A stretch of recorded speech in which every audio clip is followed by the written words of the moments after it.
Yo, welcome to the video, guys. First things first, like everyone who watches my videos is not subscribed.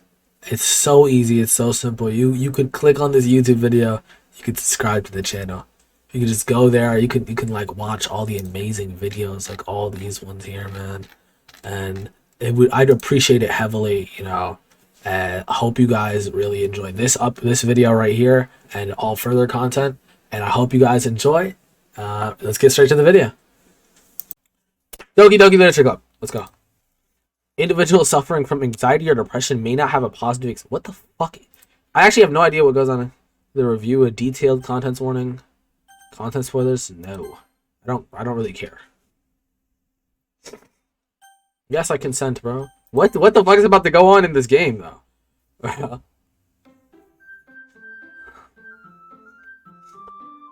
Doki Doki Literature Club.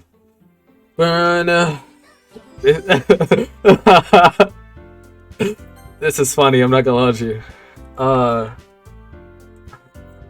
It's not. My name's Reginald. What's that name? No, my name's Elijah Woods. From the Elijah Woods. I can't even do that, then it'll just be Elijah, alright? It's Elijah. It looks odd, I'm not gonna lie. Hey! I see an annoying girl running towards me from the distance, waving her arms in the air, like she's totally oblivious to any attention she might draw to herself. That girl is Sayori, my neighbor. Hold on. This is loud, bro. That girl is Sayori, my neighbor, and a good friend since we were children. You know, the kind of friend you never see yourself making today, but it kind of just works out because you've known each other for so long. You used to walk to school together on days like this. Starting around high school, she would oversleep, and more frequently, I would get tired of waiting up. But if she's gonna chase after me like this, I almost feel better off running away. It's Elijah Wood, like the dude who plays The Hobbit. I almost feel better off running away. However, I just sigh and idle in front of the crosswalk and let Sayori catch up to me. I overslept again, but I caught you this time. Maybe, but only because I decided to stop and wait for you. You say that like you were thinking about ignoring me. That's mean, Elijah. Well, if people stare at you acting weird, then I don't want them to think we're a couple or something. Fine. But you did wait for me after all. I guess you don't have it in you to be mean even if you want to. Whatever you say, Sayori. Haha. We cross the street together and make our way to school. It's drawn near. The streets become increasingly... That's why I take the chat off my screen, bro. Like, come on.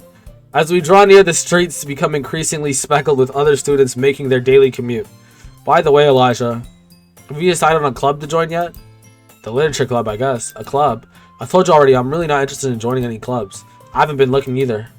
That's not true. You told me you would join a club this year, did I?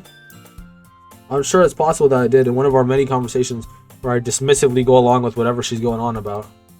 Sayori likes to worry a little too much about him. And I'm perfectly content with getting on by average while spending my free time on games and anime. I'll talk about how worried I was that you won't learn how to socialize or have any skills before college. Your happiness is really important to me, you know. And I know you're happy now, but I die at the thought of you becoming a NEET in a few years, because you're not used to the real world. What the fuck is a NEET?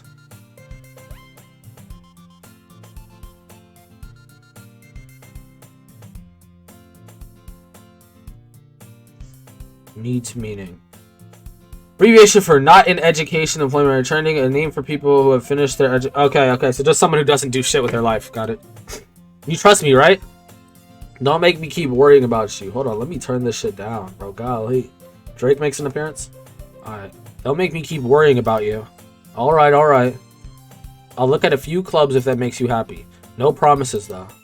Do you at least promise me you'll try a little? Yeah, I guess I'll promise you that. Yay! Why'd I let myself get lectured by such a carefree girl? More than that, I'm surprised I even let myself relent to her. I guess seeing her worry so much about me makes me want to ease her mind at least a little bit, even if she does exaggerate everything inside of her head. The school day is as ordinary as ever, and it's over before I know it. As I pack up my things, I stare blankly at the wall looking for an ounce of motivation. Clubs. So everyone's going to check out some clubs. Guess I have no choice but to start with the anime club. Hello, Sayori. Sayori must have come in the classroom while I was spacing out. I look around and I realize I'm the only one left in the classroom. I thought I'd catch you coming out of the classroom, but I saw you just sitting here spacing out, so I came in. Honestly, you're even worse than me sometimes. I'm impressed. You don't need to wait up for me if it's gonna make you late for your own club. Well, I thought you might need some encouragement, so I thought, you know what? That you could come to my club. Sayori, yeah? There's no way I'm going to your club. Meanie. Sayori is vice president of the literature club. Not that I was ever aware that she had any interest in literature. In fact, I'm 99% sure she only did it because she thought it would be fun to help start a new club. Since she was the first one to show interest after the one who proposed the club, she inherited the title vice president. That said, my interest in literature is guaranteed to be even less. Now I'm going to the anime club. Come on, please. Why do you care so much anyway? Well, I kind of told the club yesterday I would bring in a new member, and Natsuki made cupcakes and everything. Don't make me promises you can't keep. I can't tell if Sayori is really that much of an airhead or if she's cunning and planned this all out. I let out a long sigh. Fine, I'll stop by for a cupcake, okay? Yay, let's go! Alright. And thus today marks the day I sold my soul for a cupcake. Crazy.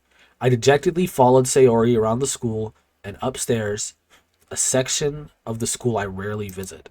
Sayori, full of energy, swings open the classroom door. Everyone! The new member is here! I told you, don't call me a new member. I glance around the room. Welcome to the Literature Club. It is a pleasure meeting you. I'm not putting girl voices because I know there's going to be so many girl characters. So I like already you can see off the cover. I'm not doing voices for girls because then it's just going to be like, Sayori always says nice things about you. And I'm not doing that. Seriously? You brought a boy? Wait, kill the atmosphere. That's a nigga, bro. Ah, Elijah, what a nice surprise. Welcome to the club. All words escape me in this situation. This club is full of incredibly cute girls. What are you looking at? If you want to say something, he's building his own harem. Type shit. I don't know. She doesn't even fuck with him. If you want to say something, say it. Thug, what the hell? Sorry, Natsuki. Huh. The girl with the sour attitude, whose name is apparently Natsuki, is one I don't recognize. Her small figure makes her look like a first-year student. She's also the one who made cupcakes, according to Sayori. You can just ignore her when she gets moody. Sayori says that quietly into my ear and then turns back towards the other girls. Anyway, what's it? Tsundere? Yay. Fucking hell. By the way. Okay, I'm gonna put the chat back up, bro, but you gotta behave for real. Because I don't want this in the VOD, bro.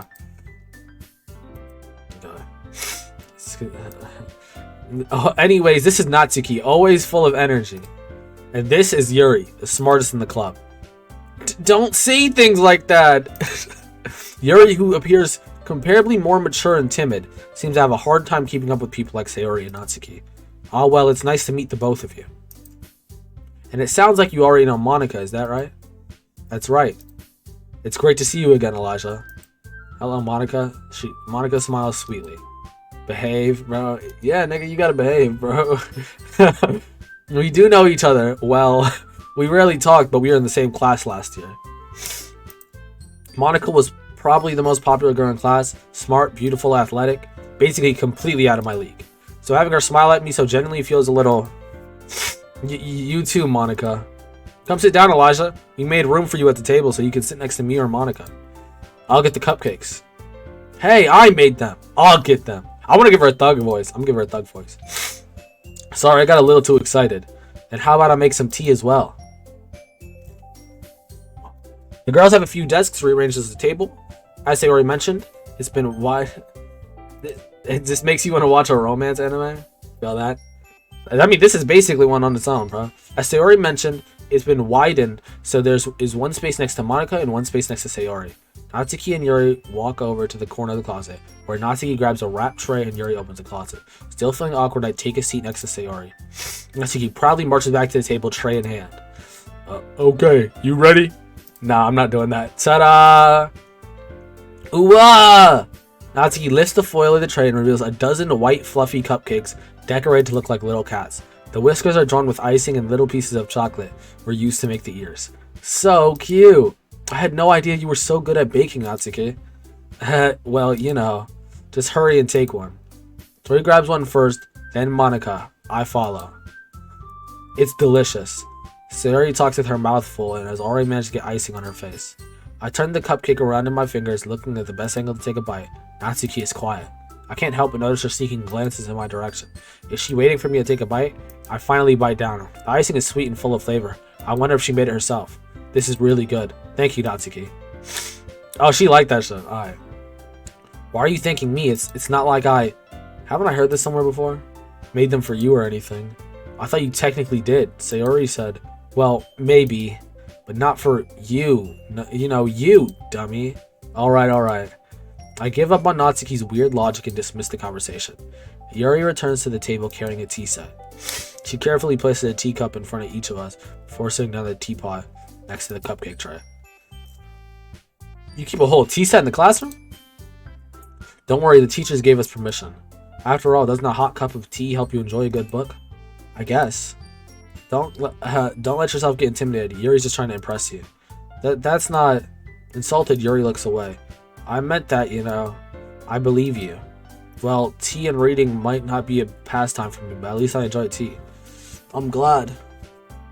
Fuck, I got an itch. Yuri faintly smiles to herself in relief. Monika raises an eyebrow and then smiles at me. So what made you consider the literature club? I was afraid of this question. Something tells me I shouldn't tell Monika that I was practically dragged here by Sayori. I haven't joined any clubs yet, and Sayori seemed really happy here, so... That's okay, don't be embarrassed. We'll make sure you feel right at home, okay? As president of the literature club, it's my duty to make the club fun, exciting for everyone. Oh, it's you. Monika, I'm surprised. How come you decided to start your own club? You could probably be a board member for any of the major clubs. Weren't you a leader of the debate club last year?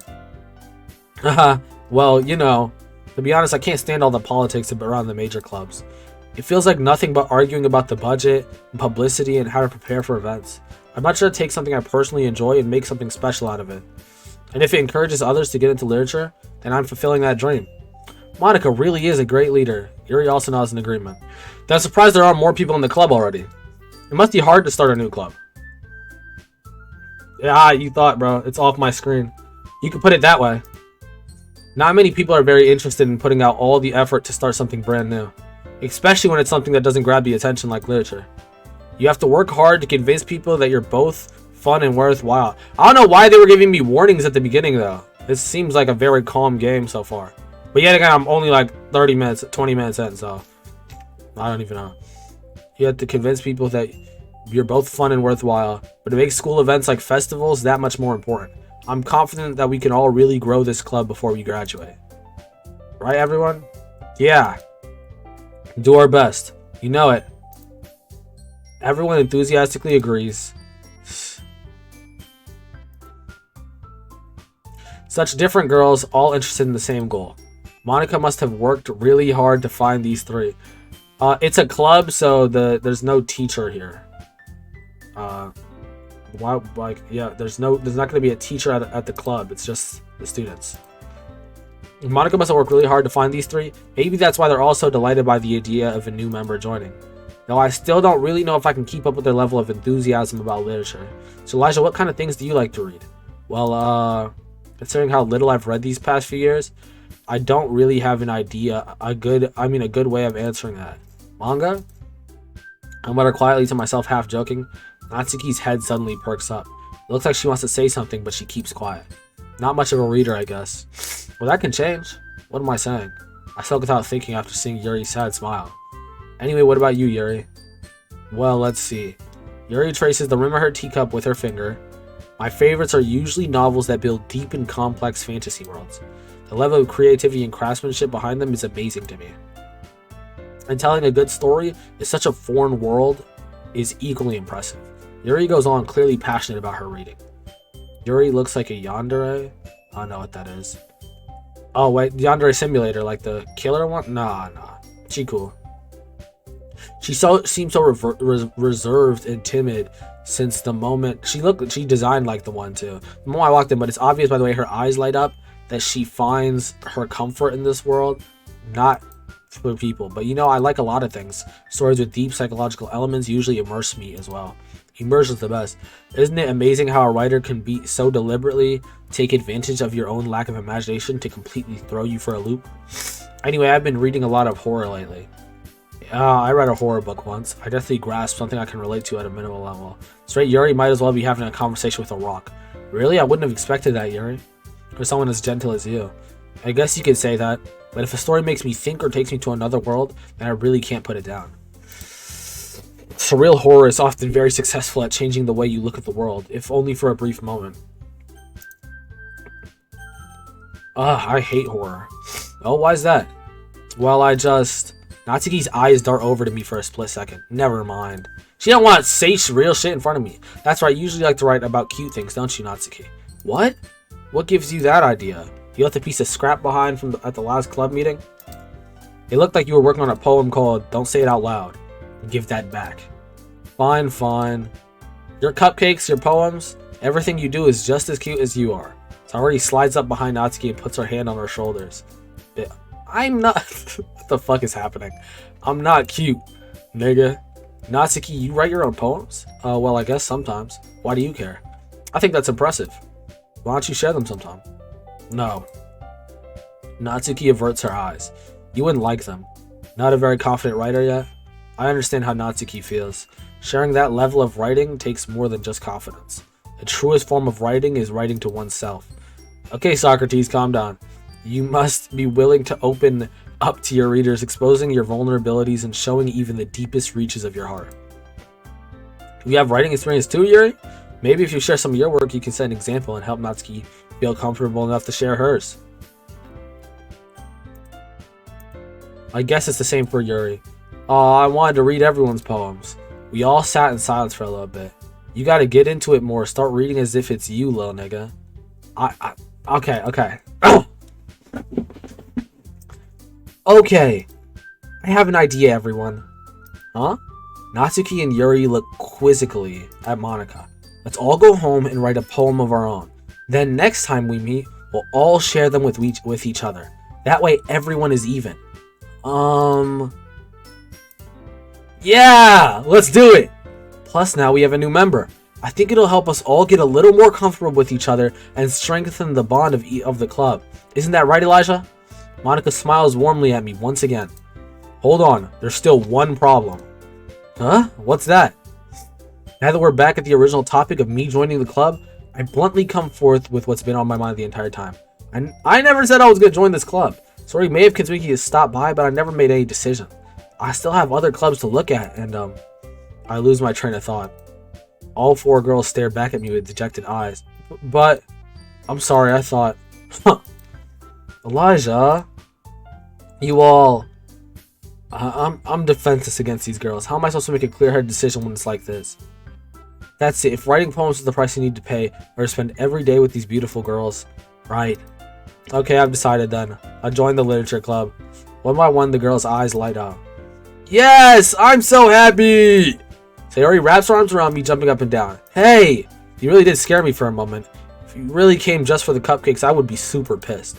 Then that makes it official. Welcome to the literature club. Thanks, I guess. Okay, everyone. I think with that, we can officially end today's meeting on a good note.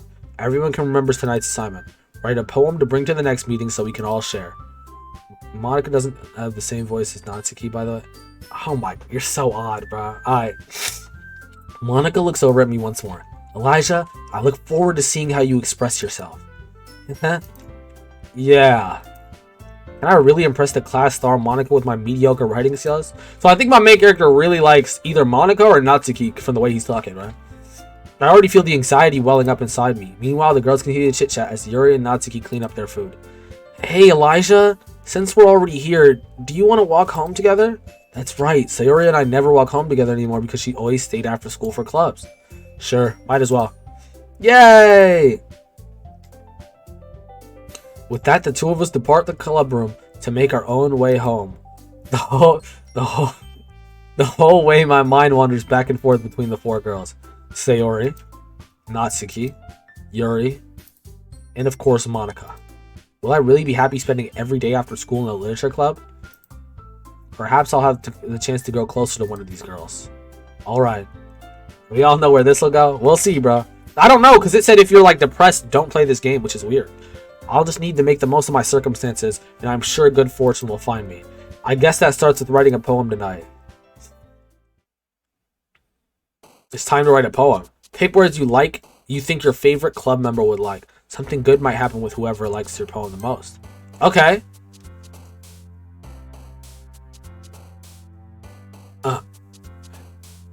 Anime. Philosophy. Giggle. Ribbon. Lucky.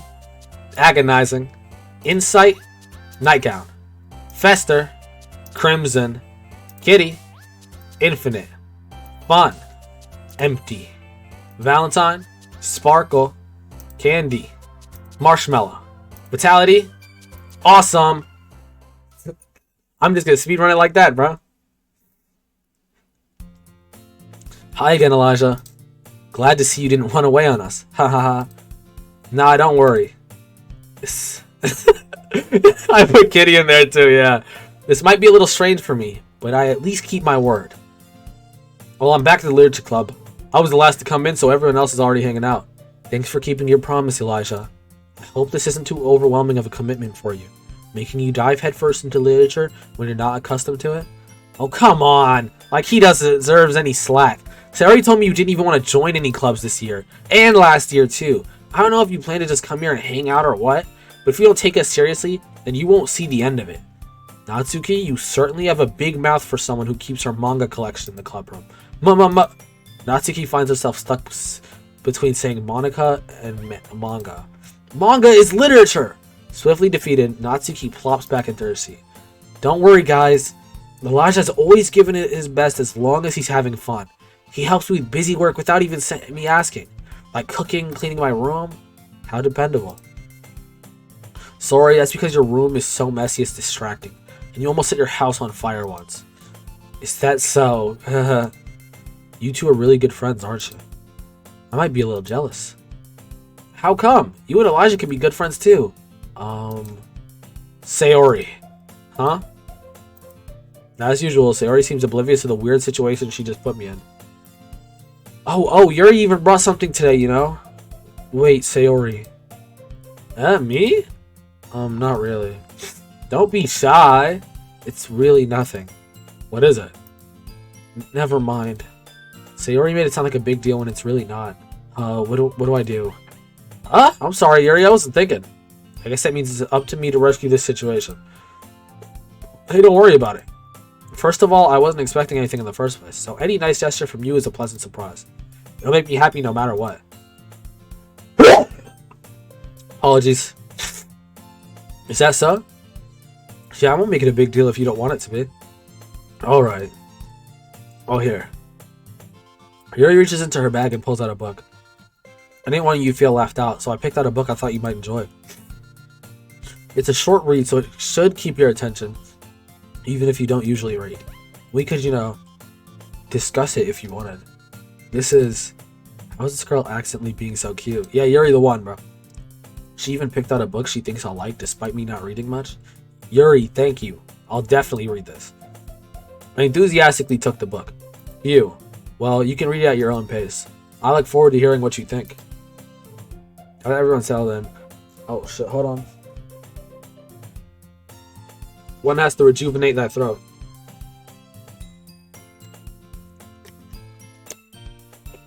We expect them on to kick off some scheduled activities for the club. That doesn't seem to be the case. Sayori and Monika are having a cheery conversation in the corner. Yuri's face is already buried in the book. Can't help but notice her intense expression like she's waiting for this chance. Meanwhile, Natsuki is rummaging around the closet. Man, it looks like no one wants to be bothered today. Slumped down in the nearest desk. How am I supposed to occupy myself with something literature related by myself like this? I guess I could always read some of the book Yuri gave me, but I feel a little too tired to read. Probably fall asleep right now. I close my eyes and end up listening in to Sayori's conversation with Monika. We're probably gonna seem really lame compared to all the other clubs though. Well, we can't give up. The festival is our chance to show everyone what literature is all about. The problem is that the idea of literature club sounds too dense and intellectual. But it's not like that at all, you know. We just need a way of showing that to everyone. Something that speaks to their creative minds. That doesn't solve the problem though. What do you mean? Even if we come up with the most fun thing ever, nobody will come in the first place if it's a literature event. So it's more important to figure out how to get people to show up in the first place, you know? After they come, we can do the thing to speak to their creative minds. What's this? Sayori is talking like really seriously. It's rare to hear her deliberating like this. That's a good point. In that case, do you think food will do the trick? What kind? Well, I guess we could... Cupcakes! Good thinking. Natsuki would love to do that. You're right. Natsuki makes the best cupcakes. That works out perfectly. That wasn't why you suggested it. Cupcakes speak to my creative tummy. Cupcakes it is, then. I'm hungry. Anyway, we still need to work out the details of the event itself. They got a crazy beat. In the end, Sayori is still her usual self. But therein lies the unexpected reason I admired her. Unlike me, who has trouble finding any motivation at all, Sayori can put her mind to things and make them come to life. I suppose that's why I ended up letting her get on my case about things. I can't help but wonder what it would be like to see the world through her eyes. Holy shit. Wah! I open my eyes to see Sayori's face filling my vision. I nearly fall out of my chair. Sorry. Wait. Actually, I'm not sorry at all. It's your fault for sleeping like that. This isn't the napping club. Does our school have a napping club? You're staying up late again, aren't you? Now that you're in a club, you're gonna have less time for anime, you know? You'll need to get used to it. Don't say that out loud. I glanced over my shoulder to see if Monika overheard. It's true, though. Yeah. No, she was far too close. Oddly close. I know. You were always looking out for me, Sayori. It's what I do best. Damn, that was a nigga voice. That's a problem. What about you? You look out for me better than you look out for yourself. You're still oversleeping every day, aren't you? Not every day. That's not very convincing. How many days this past week have you gotten up on time? It's a secret. I knew it. Come on. At least give me the benefit of the doubt. I can't even do that. Look, Sayori, it's written all over you. Huh? Sayori glances around at herself. How is it written all over me? And you're in the literature club, dude? You were clearly in a rush this morning. Look, your hair is sticking out all around here. Huh? I run my fingertips down the side of Sayori's hair, trying to straighten it out. Man, you really need a brush for this. My hair's just really hard to get right, nigga. I won't fall for that. There's more than just your hair. Look, your bow isn't even straight either, and there's a toothpaste stain on your right collar. Try to wipe off the stain with my finger. But nobody would ever notice that. Of course they would. Nobody's gonna tell you about it because they don't want to embarrass you. Fortunately, I really don't care about that. Hey, you meanie. What the fuck, nigga? And you don't even keep your blazer buttoned up. Seriously, Sayori. Why do you think you have you don't have a boyfriend yet? Damn, nigga. Huh? That's super mean. Sorry, but you'll thank me later. I started to button her blazer from the bottom. Once you see how much better it looks, you'll change your mind.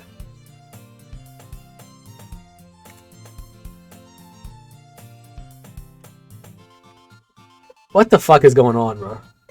Genuinely, what the fuck is going on? Okay.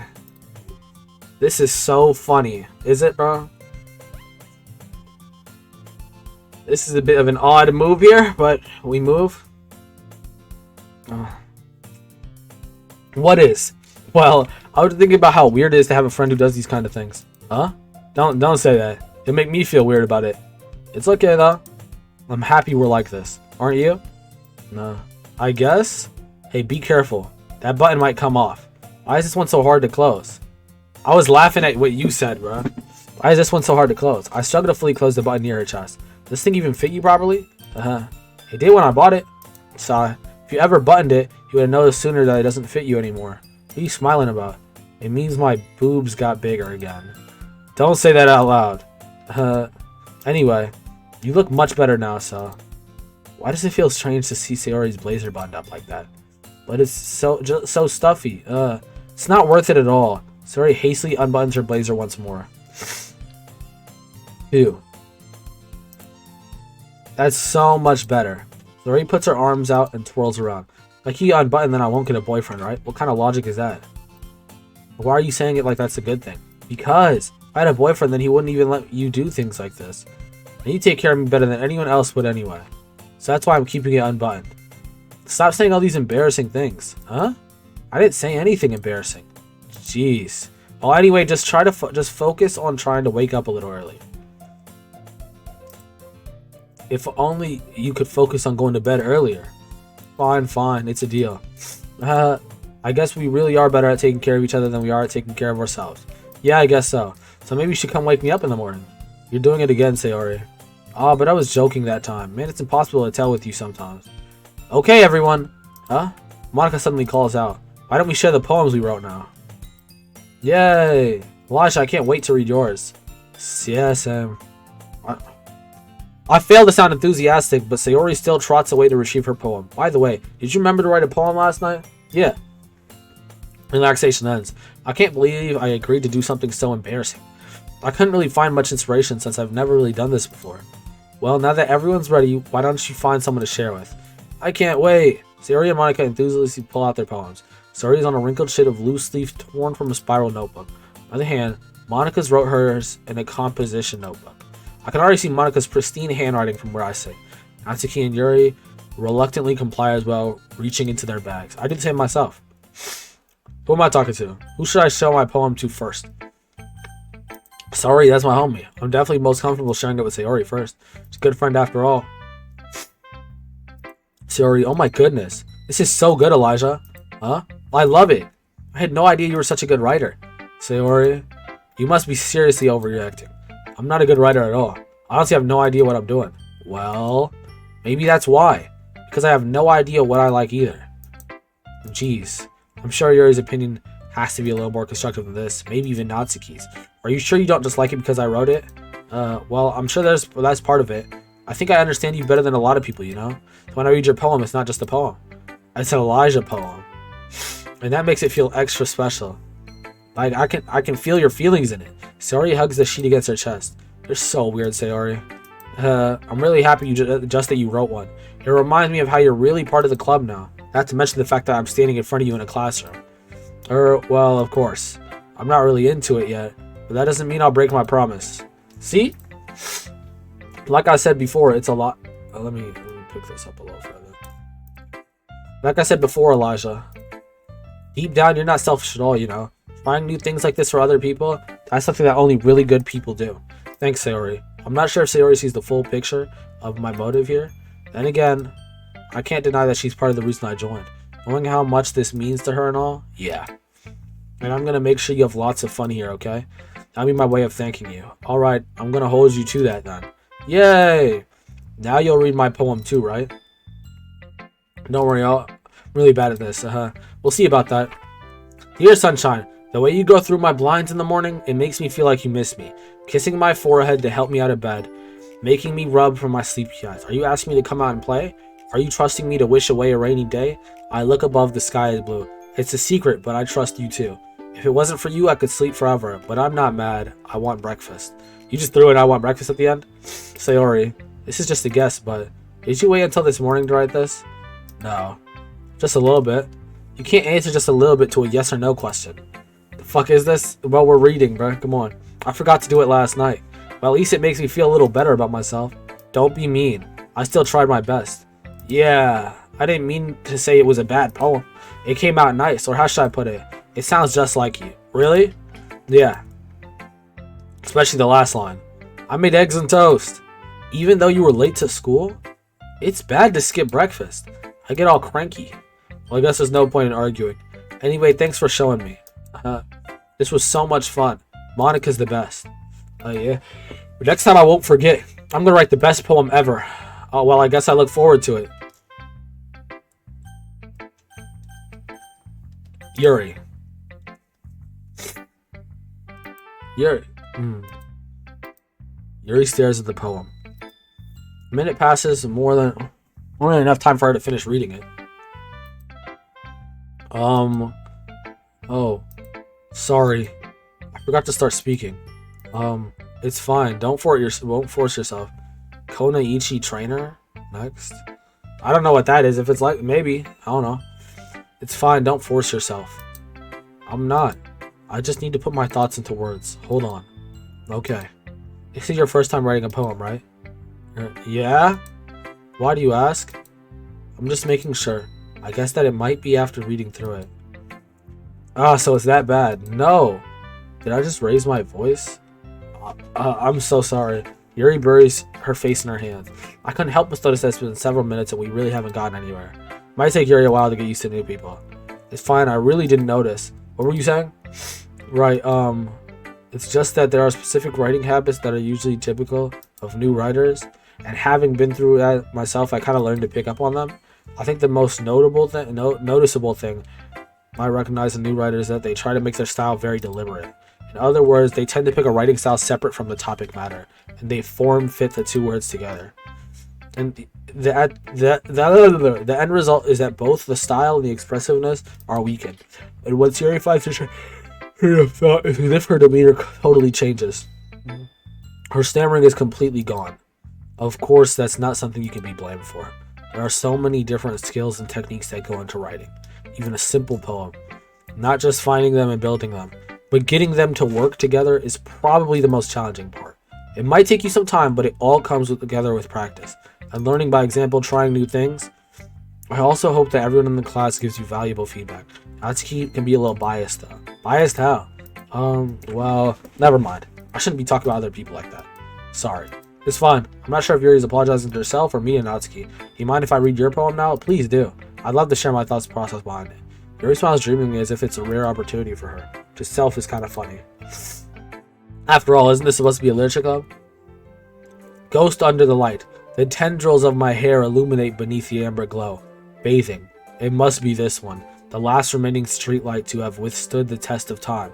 The last yet to be replaced by the sickening blue-green hue of the future. I bathe. Calm, breathing air of the present, but living in the past. The light flickers. I flicker back.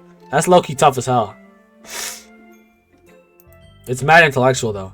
I'm sorry, I have terrible handwriting. What? I wasn't thinking that at all. But it took you a long time to read. Well, I just don't read script very often. They call cursive script? I actually think your handwriting is very pretty. Well, that's a relief. I like the poem. Even though it's short, it really was descriptive. It wasn't too short. I usually write longer poems. Not at all. I'm really glad you like it. I'll be honest. Since it's our first time sharing, I wanted to write something a little more mild. Something easy to digest, I suppose. Are you into ghost theory? Haha. Actually, the story isn't about a ghost at all, Elisha. Really? I must have totally missed the point. I suppose you did only glance over it. Remember that poets often express their own thoughts, feelings, and experiences in their work. They usually do more than tell a simple story or paint a picture. In this case, perhaps the subject of the poem is only being symbolically compared to a ghost, lingering in her last remaining place of comfort, unable to let go of the past, and soon to be left with nothing. That's a lot more solemn putting it that way. I haven't even thought of that. That's impressive. It's nothing really. No. Well, it makes me happy that you think that. Just remember that it won't be long before you pick up on these things too. Well, maybe you're right. I guess I'll have to keep trying. I'm counting on you. We're going to Natsuki. Monika saved for last. Because she's like big bro. Huh? Well, it's about what I expected from someone like you. That's a little blunt. This is biased, I can already tell. Well, excuse me. It's not like I said it was all bad. I just didn't evoke any emotions. So basically, it's not cute enough for your taste. Trying to get your ass beat? I'll pass. Sigh. Well, anyway, I guess I need to show you mine. I think you'll like it. Eagles can fly. Monkeys can climb. Crits can leap. Horses can race. Owls can seek. Cheetahs can run. Eagles can fly. People can try. But that's about it. So I get they're going for like the whole cutesy shit. Yeah. I told you that you weren't going to like it. I like it. What? Just be honest. I am. Why are you so convinced that I wouldn't like it? Well, because everyone in high school thinks that writing has to be all sophisticated and stuff. Yeah? Hey, people can climb. That nigga's spinning right there. Eagles can fly. Yeah, that's spinning. Everyone in high school thinks that writing has to be all sophisticated and stuff. You don't even try taking my writing seriously. But isn't the point of poems for people to express themselves? Your writing style wouldn't make your message any less valid. Exactly. I like to say it's easy to read, but it hits you hard. Like in this poem, seeing everyone around you do great things could be really disheartening, so I decided to write about it. Yeah, I understand. But the other nice thing about simple writing is that it puts more weight on wordplay. Like I set up for a rhyme at the end, but then made it fall flat on purpose. It helps bring out the feeling in the last line. The feeling. So you did. And just more went into it than I realized. That's what it means to be a pro. I'm glad you learned something. Didn't you expect that from the youngest one here, didn't? You didn't expect that? Yeah, I guess not. I decided to humor her with the last comment. I don't really care how old everyone is. If Natsuki is feeling proud, then I won't take that away from her. It's Monika's time. Hi, Elijah. Having a good time so far? Yeah. Good, glad to hear it. By the way, since you're new and everything, if you ever have any suggestions for the club, like new activities or things we can do better, I'm always listening. Don't be afraid to bring things up, okay? Alright, I'll keep that in mind. Of course, I'll be afraid to bring things up. I'm much better off just going with the flow until I'm more settled in. Anyway, want to share your poem with me? It's kind of embarrassing, but I guess I have to. Don't worry, Elijah. We're all a little embarrassed today, you know. It's that sort of barrier that we'll all learn to get past soon. Yeah, that's true. I hand Monika my poem. I like it. I like this one. It makes me think of something Sayori would like. Is that so? You and Sayori are really good friends, right? I wouldn't be surprised if you had those sort of things in common. Oh, well, we may be good friends, but Sayori and I are actually really different. Well, that may be the case, but maybe there are also similarities that you wouldn't expect. The way she talks about you, sounds like the two of you really care about each other's well-being. Even if you show it in different ways, it ends up being more similar than you'd think. So I think that's the kind of vibe I get when reading your poem. You sure you're not reading into it too much? I could be. Oh gosh, I sound like Yuri. But in any case, Sayori's writing has a kind of gentle feel to it. I can tell that she likes exploring with emotions, happiness, and sadness. Who knew that someone so happy would enjoy sad things too? That's totally unexpected. Well, to each their own, and you shouldn't be afraid to experiment a little bit either. I'm sure I'll end up trying to be different, trying different things a lot. It could take a while before I feel comfortable doing this. That's okay. I'd love to see you try new things. That's the best way to find the kind of style that suits you. Everyone else might be a little biased towards their own kind of styles, but I'll always help you find what suits you the most. So don't force yourself to write the way everyone else wants you to write. It's not like you have to worry about impressing them or anything. Haha. Anyway, do you want to read my poem now? Don't worry, I'm not very good. You sound pretty confident for someone who claims to not be very good. That's because I have to sound confident. Doesn't mean I always feel that way, you know. I see. Let's read it then. Hole in the wall. I mean, hole in wall. That's the title, I'm assuming. It could have been me. See the direction the sparkle protrudes? A noisy neighbor, an angry boyfriend. I'll never know. I wasn't home. I peer inside for a clue. No, I can't see. I reel, blind, like the film left out in the sun. But it's too late. My retinas, already scorched with a permanent copy of a meaningless image. It's just a little hole. It wasn't too bright. It wasn't too deep. Stretching forever into everything. A hole of infinite choices. I realize now that I wasn't looking in. I was looking out. And he on the other side was looking in. Damn. I don't know what that means at all. But what do you think? Very freeform, if that's what you call it. Sorry, I'm not really the right person to ask for feedback. It's okay. The kind of style has gotten really popular nowadays. That is, a lot of poems have been putting emphasis on timing between words and lines. When performed out loud, it can be very powerful.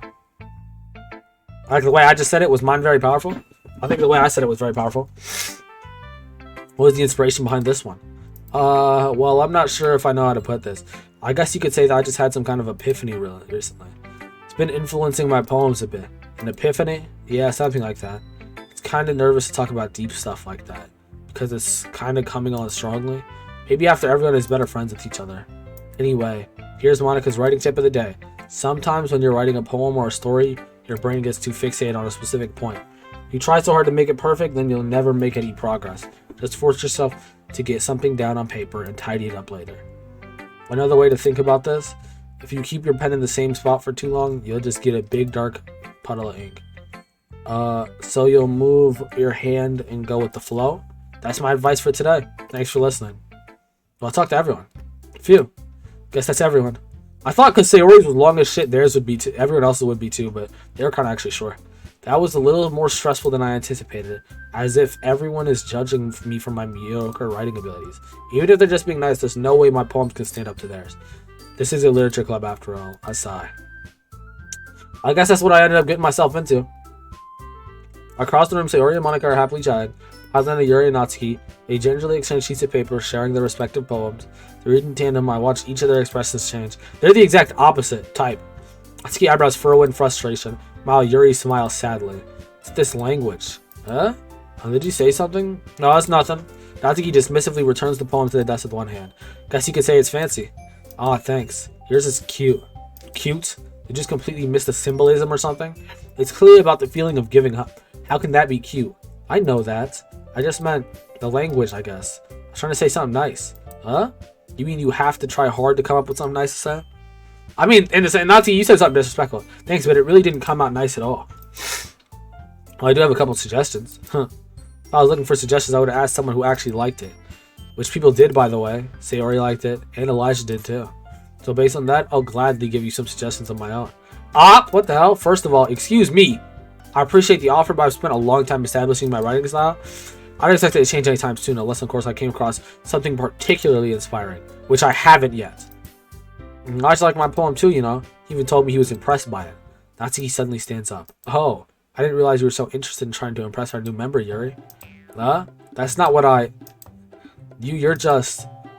Yuri stands up as well. Maybe you're just jealous that Elijah appreciates my advice more than he appreciated yours. And how do you know he didn't appreciate my advice more? Are you that full of yourself? No. If I was full of myself, I would deliberately go out of the way to make everything I do overly cutesy. Is everyone okay? Well, you know what? I wasn't the one whose boobs magically grew a size bigger as soon as Elijah started showing up. The hell going on? That's crazy. You think she patted him? Natsuki. Natsuki, that's a little... That doesn't involve you. Kind of like fighting, guys. Suddenly both girls turned towards me as if they noticed I was standing there. Elijah! She's just trying to make me look bad. That's not true. She started it. If she couldn't get over herself and learn to appreciate the simple writing is more effective, wouldn't have happened in the first place. What's the point of making your poems all convoluted for no reason? I mean, you should jump out at the reader, not force them to have to figure it out. Help me explain that. Don't make me make a choice. Wait, there's a reason we have so many deep and expressive words in our language. It's the only way to convey complex feelings and meaning them most effectively. Avoiding them is not only unnecessarily limiting yourself, it's also a waste. You understand that, right, Elijah? Well, how did I get dragged into this in the first place? It's not like I know anything about writing. Whoever I grew with, they'll probably think more highly of me. So of course that's going to be... I'm not siding with any one of them because I want them both to. I want them both to be cool, bro. So if I pick Sayori, that might lead me to wait Sayori and they don't fuck with me anymore, bro. Help! Natsuki. Bro. Hold on. Bro, you could just say like they're both good in their own way, I guess. So instead I turn to Yuri. But Yuri's expression is so defenseless, I can't bring myself to say anything to her. Sayori! Yeah.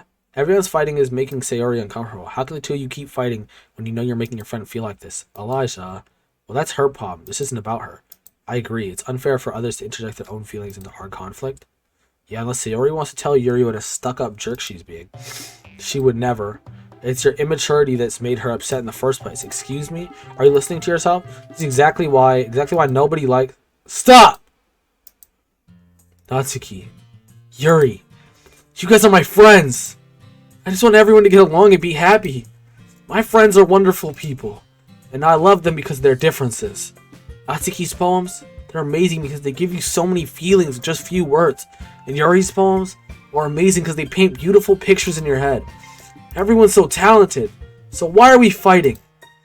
Because, well, also, Natsuki's cute, and there's nothing wrong with that. Yuri's boobs are the same as they always were. Big and beautiful. Sayori stands triumphantly. Monika stands behind her with a bewildered expression. I'll make some tea. Yuri rushes off. Natsuki sits down with a blank expression on her face, staring at nothing. So this is why Sayori is vice president. I whisper to Monika. She nods in return. To be honest, I might come off as a good leader and I can organize things, but I'm not very good with people. I couldn't even bring myself to interject. As president, that's kind of... And then it explode. As president, that's kind of embarrassing of me. Nah. It's not like I can blame you. I wasn't able to say anything either. Well, I guess that just means Sayori is amazing in her own ways, isn't she? You could say that. She might be an airhead, but sometimes it's weirdly suspicious that she knows exactly what she's doing. I see. Take good care of her, okay? I'd hate to see her get herself hurt. That makes two of us. You can count on me. Monika saw sleeping at me, causing my stomach to knot. Such a genuine person really does make a good president, regardless of what she says. If only I could get a chance to talk to her a little more. Okay, everyone. It's just about time for us to leave. How did you all feel about sharing poems? It was a lot of fun. Oh shit! That was so loud. Thank you for the follow, Monica. Oh, Monica. Alright, that's like Monica underscore ddlc underscore 1. I appreciate it. Well, I'd say it was worth it. It was alright. Well, mostly. Elijah, how about you? Yeah, I'd say the same. It was neat to talk about with everyone. Awesome. In that case, we'll do the same thing tomorrow. Damn, bro. This fucking thing keeps getting untied. And maybe you learned something from your friends, too. Bow, bow, bow. Bow, bow, bow. Bow, bow, bow, bow, bow. Oh my god, bro. Bow.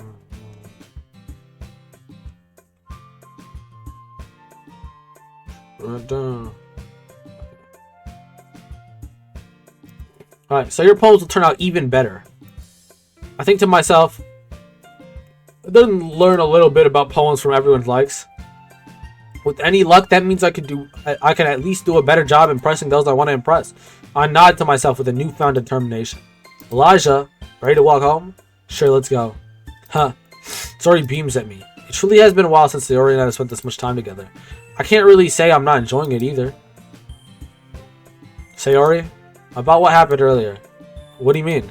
You know, between Yuri and Natsuki? Does that kind of thing happen often? No. That's really the first time I've seen them fight like that.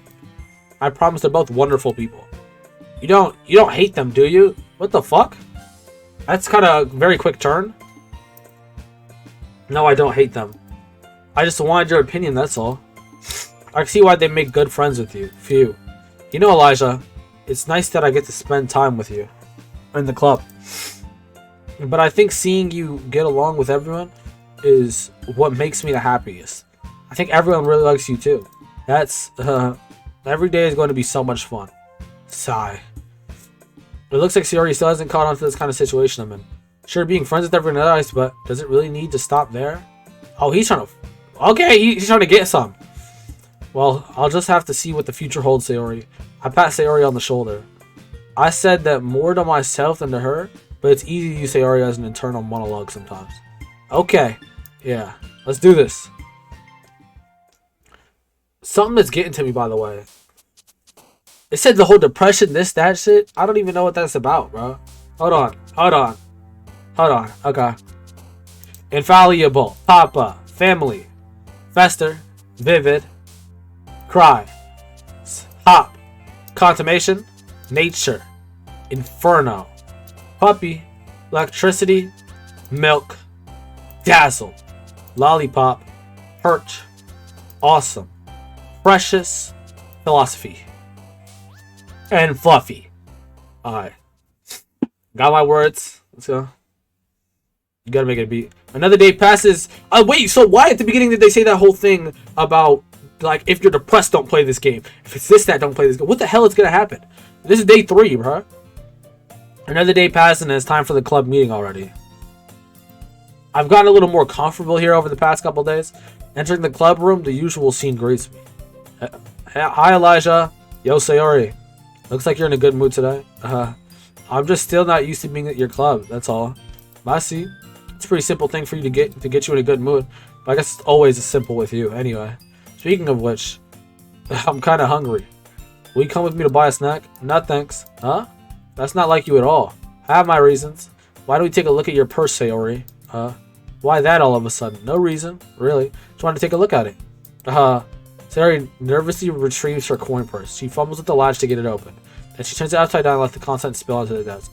Only 2 small coins fall out. I knew it. I can see right through you, Sayori. That's not fair. How'd you even know? It's simple. If you had enough money in the first place, you would have bought a snack before coming to the club room. Either you're not hungry and want an excuse to take a walk, or you plan to conveniently forget that you spent all your money so that I would have to lend you some. But there's one more thing. You're always hungry. So that only leaves the one option. I give up. Don't make me feel guilty. If you feel guilty, that means you deserve to feel guilty. Yuri suddenly giggles. I didn't notice that she was listening in. Her face is in her book as always. I wasn't listening or anything.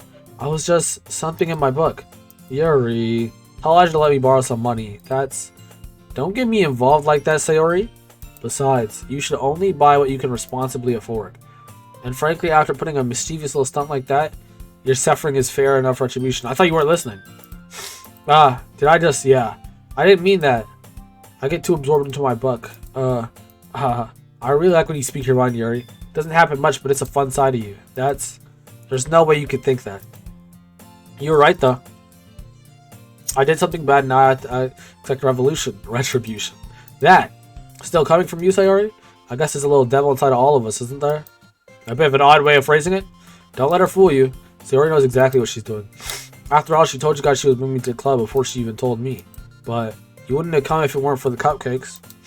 So I had to trick Natsuki into making them. Come on, give me more credit than that, Sayori. Out of nowhere, something smacks Sayori in the face and tumbles onto the desk. Damn! I know that was Natsuki. Ow, what was... a cookie? Sure enough, it's a giant cookie wrapped in plastic. They glances around. Is this a miracle? It's because I paid my restitution. Retribution. Actually, that one almost worked. It did. Haha. I'm just gonna give it to you. But then I heard you blab about the cupcakes. It was totally worth seeing your reaction, though. Natsuki, that's so nice of you. I'm so happy. Sayori hugs the cookie. Jeez, just eat it. Sayori rapidly tears open the wrapper and takes a big bite. So good. Sayori suddenly clasped her hands around her mouth. I bit my tongue. You're going through a lot just for one cookie. Natsuki takes a bite of her own cookie. Yours looks really good too, Natsuki. Can I try it? Jeez. Beggars can't be choosers. But yours is chocolate. Now why do you think I gave you that one? Fine. So I'm really happy that you shared this one with me. Sayori gets out of her seat and goes behind Natsuki and wraps her arms around her. Jeez. I get it. Cookie still in hand, Natsuki reaches out to nudge Sayori off of her. Sayori suddenly leans down, takes a bite of Natsuki's cookie. Hey, did you seriously just do that? Mouthful, she trots away to safety. So Yuri and I laugh as well. Jeez, you're such a kid sometimes. Monika, can you tell Sayori, Natsuki glances around. Monika's in the club room. Where's Monika anyway? Good question. Have any of you heard about her being late today? Not me. No, I haven't either. It's a bit unusual. I hope she's okay. Of course she's okay. She probably just had something to do today. She's pretty popular after all. You don't think she has a... I wouldn't be surprised. Probably more desirable than all of us combined. No, that's true. Excuse me? Suddenly the door swings open. Sorry, I'm super sorry. There you are. I didn't mean to be late. I hope you guys weren't worried or anything. Monika chose the club over her boyfriend after all. You're so strong-willed. Boyfriend? What on earth are you talking about? Monika quizzically glances at me. Never mind that. Me? Talk to me, Monika. What held you up anyway? Well, my last period today was study hall. To be honest, I just kind of lost track of time. That makes no sense though. You would have heard the bell ring at least. I must not have heard it since I was practicing piano. Piano? I wasn't aware you played music as well, Monika. I don't really. I just kind of started recently. I've always wanted to learn piano. That's so cool. You should play something for us, Monika. Monika looks at me. Maybe once I get a little better, I will. Yeah, that sounds cool. I also look forward to it. Is that so? In that case, I won't let you down, Elijah. Monika smiles sweetly. I didn't mean any pressure or anything like that. Don't worry. I've been practicing a whole lot recently, and I really love the chance to share once I'm ready. I see. In that case, best of luck. Thanks. So I didn't miss anything, did I? No, not really. Just leave out Sayori's mischievous escapade. I'm sure Natsuki will end up complaining to her anyway. It looks like everyone has already settled down. Sayori somehow already finished our entire cookie. Yuri's in the back of their book. Natsuki disappeared into the closet. Elijah, Sayori suddenly comes up to me. I'm gonna go get some supplies from another classroom. Wanna come with me? Supplies? What for? Well, you know how the festival's coming up? Me and Monika are gonna make some posters and stuff. Maybe go find some crayons and markers and glue sticks. I see. I'm sure I'll go with you. Yay. Okay, Monika, we'll be back soon. Are you going with Elijah to get supplies? There's no need to trouble yourself. I'd be happy to go with him. Okay, Monika? But I wanted to go. It's so much fun exploring empty classrooms and stuff. Okay. It was just a suggestion. See if you can find poster paper too, okay? Okay. Ready, Elijah? Yep, let's go. Sayori and I exit the club room. I follow behind as Sayori hums and skips around the hallway. Honestly, it feels like I'm taking a kid to the mall or something. Sayori finds pleasure in the simplest things sometimes. Hey, Sayori, what exactly are we doing for the festival anyway? I'm not sure how you would make an event out of literature. Uh-huh. Me and Monica have it all planned out. Don't you worry. Is that so? Yep. We're gonna do a poetry performance. A performance? Of what kind? Well, everyone's gonna take turns on stage and recite their favorite poems. Including me? That sounds kinda dull. Elijah? You're not thinking about it the right way at all. It's not just about reading poems, it's about performing them. Like you said, the lines of the poem are like, between my feet, the last remaining flower beckons to me. I twist the stem, freeing it from its clinging roots, caressing the final joyous moment between my fingers. But to what ends have I summoned this joy? For now when I look in every direction, the one prosperous field before me is but a barren wasteland. She just spitballed crazy. That is tough. Like that? Sayori. How do I put this? I'm sure it's just me, but it's impossible for me to take you seriously when you talk like that. Huh? Meanie? We're working super hard on this, you know. I know. It's just, I just meant that it's pretty unordinarily contrasted to your cute self. Don't say that, it's embarrassing. Guess that means I'm doing a good job. Yeah, I guess so. I'm so excited. Festival's gonna be so much fun. Story spins itself around in the hallway again. The classroom over here is empty. Let's begin the mission. The mission, huh? It's been a long time since I spent time with Sayori like this. When in the end, she hasn't changed one bit. She's nothing but a ball of sunshine drawing from happy vibes from the world around her. It's a pretty nostalgic feeling for me. Sorry, I have to rejuvenate the throat.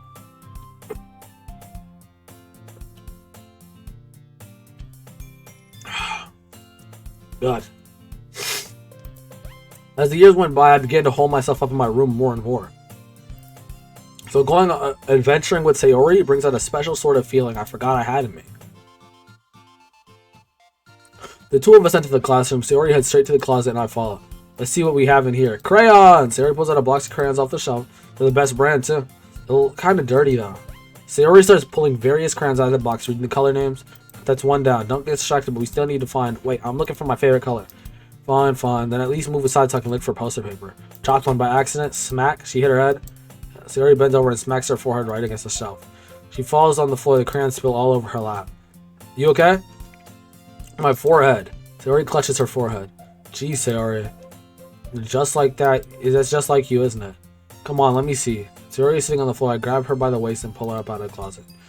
You have to move your hands, Sayori, but it hurts. Just do it for a second. Okay. Sayori slowly releases her hands from her forehead. I gently brush her bangs to the side. Ow. Sorry. There's a huge red mark on the center of her forehead. This feels odd. It feels like I'm intruding. Like I shouldn't be seeing this. A bump is starting to form as well. Man, that's gonna swell up. I should find you some ice. Elijah, where do I even find ice around this time? Guess a cold drink will do. You don't have to. I'm fine with looking like a unicorn. Even wincing from the pain, Sayori makes a silly joke. What are you saying? I'll be right back, okay? Okay. I gotta bump into someone or something? Pass Sayori on the shoulder and run out into the hallway. I locate the nearest vending machine. What should I get? Doesn't really matter since it will be used as an ice pack rather than a drink. I know Sayori likes apple juice, so I purchased that one. In that moment, I'm already returning to the classroom where I left Sayori. She has one palm on her forehead and is using the other hand as I clumsily scoop the crayons back into the box. At least they were already in wrong spots before I spilled them. Sorry, here. I hand Sayori the bottle of apple juice. It's nice and cold. That is piss water. Sayori opens the cap and starts drinking from it. Sayori, what are you doing? It's for your forehead, idiot. Sorry, I forgot. How hard did you hit your head? Sayori places the bottle up against the bump on her head. It stings. Just bear with it. It'll feel better soon. Looks like you cleaned up most of the crayons, so that's good. That is piss water, bro. Look at that. Hey, Elijah. This kind of reminds you of growing up, doesn't it? What do you mean? You know how we used to play outside all the time? I'd always try to keep up with you. You were kind of oblivious in some ways.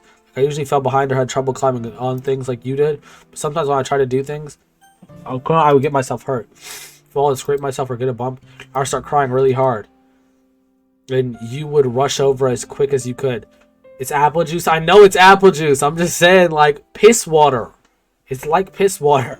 It looked like that's not apple juice, bro. That's just piss. And you would rush over as quick as you could. You would try really hard to get me to stop crying. It's almost like you blamed yourself and were afraid of getting in more trouble if someone found out. Even though it really wasn't your fault at all, you know. Did I really do that? Yeah, you don't remember? Come to think of it, maybe I do remember a bit. I guess I was always so focused on my games I didn't pay enough attention to you. So in a way, it was my fault. Kind of like this time, too. If I wasn't rushing you out of the closet, you probably wouldn't have hit your head. Elijah, I don't think you realize it, but you're always thinking about other people. Even after all these years. You're rushing to help me even though bro wants a high school... You're so weird, bro.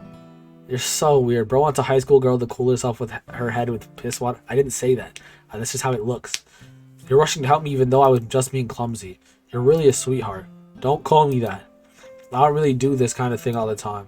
Guess when it comes to you, it just feels natural. Before I even know it, I'm treating you like that. I guess that's what happens when you've been friends for so long. Really? Maybe you're right. Elijah, I'm so glad that nothing's changed between us.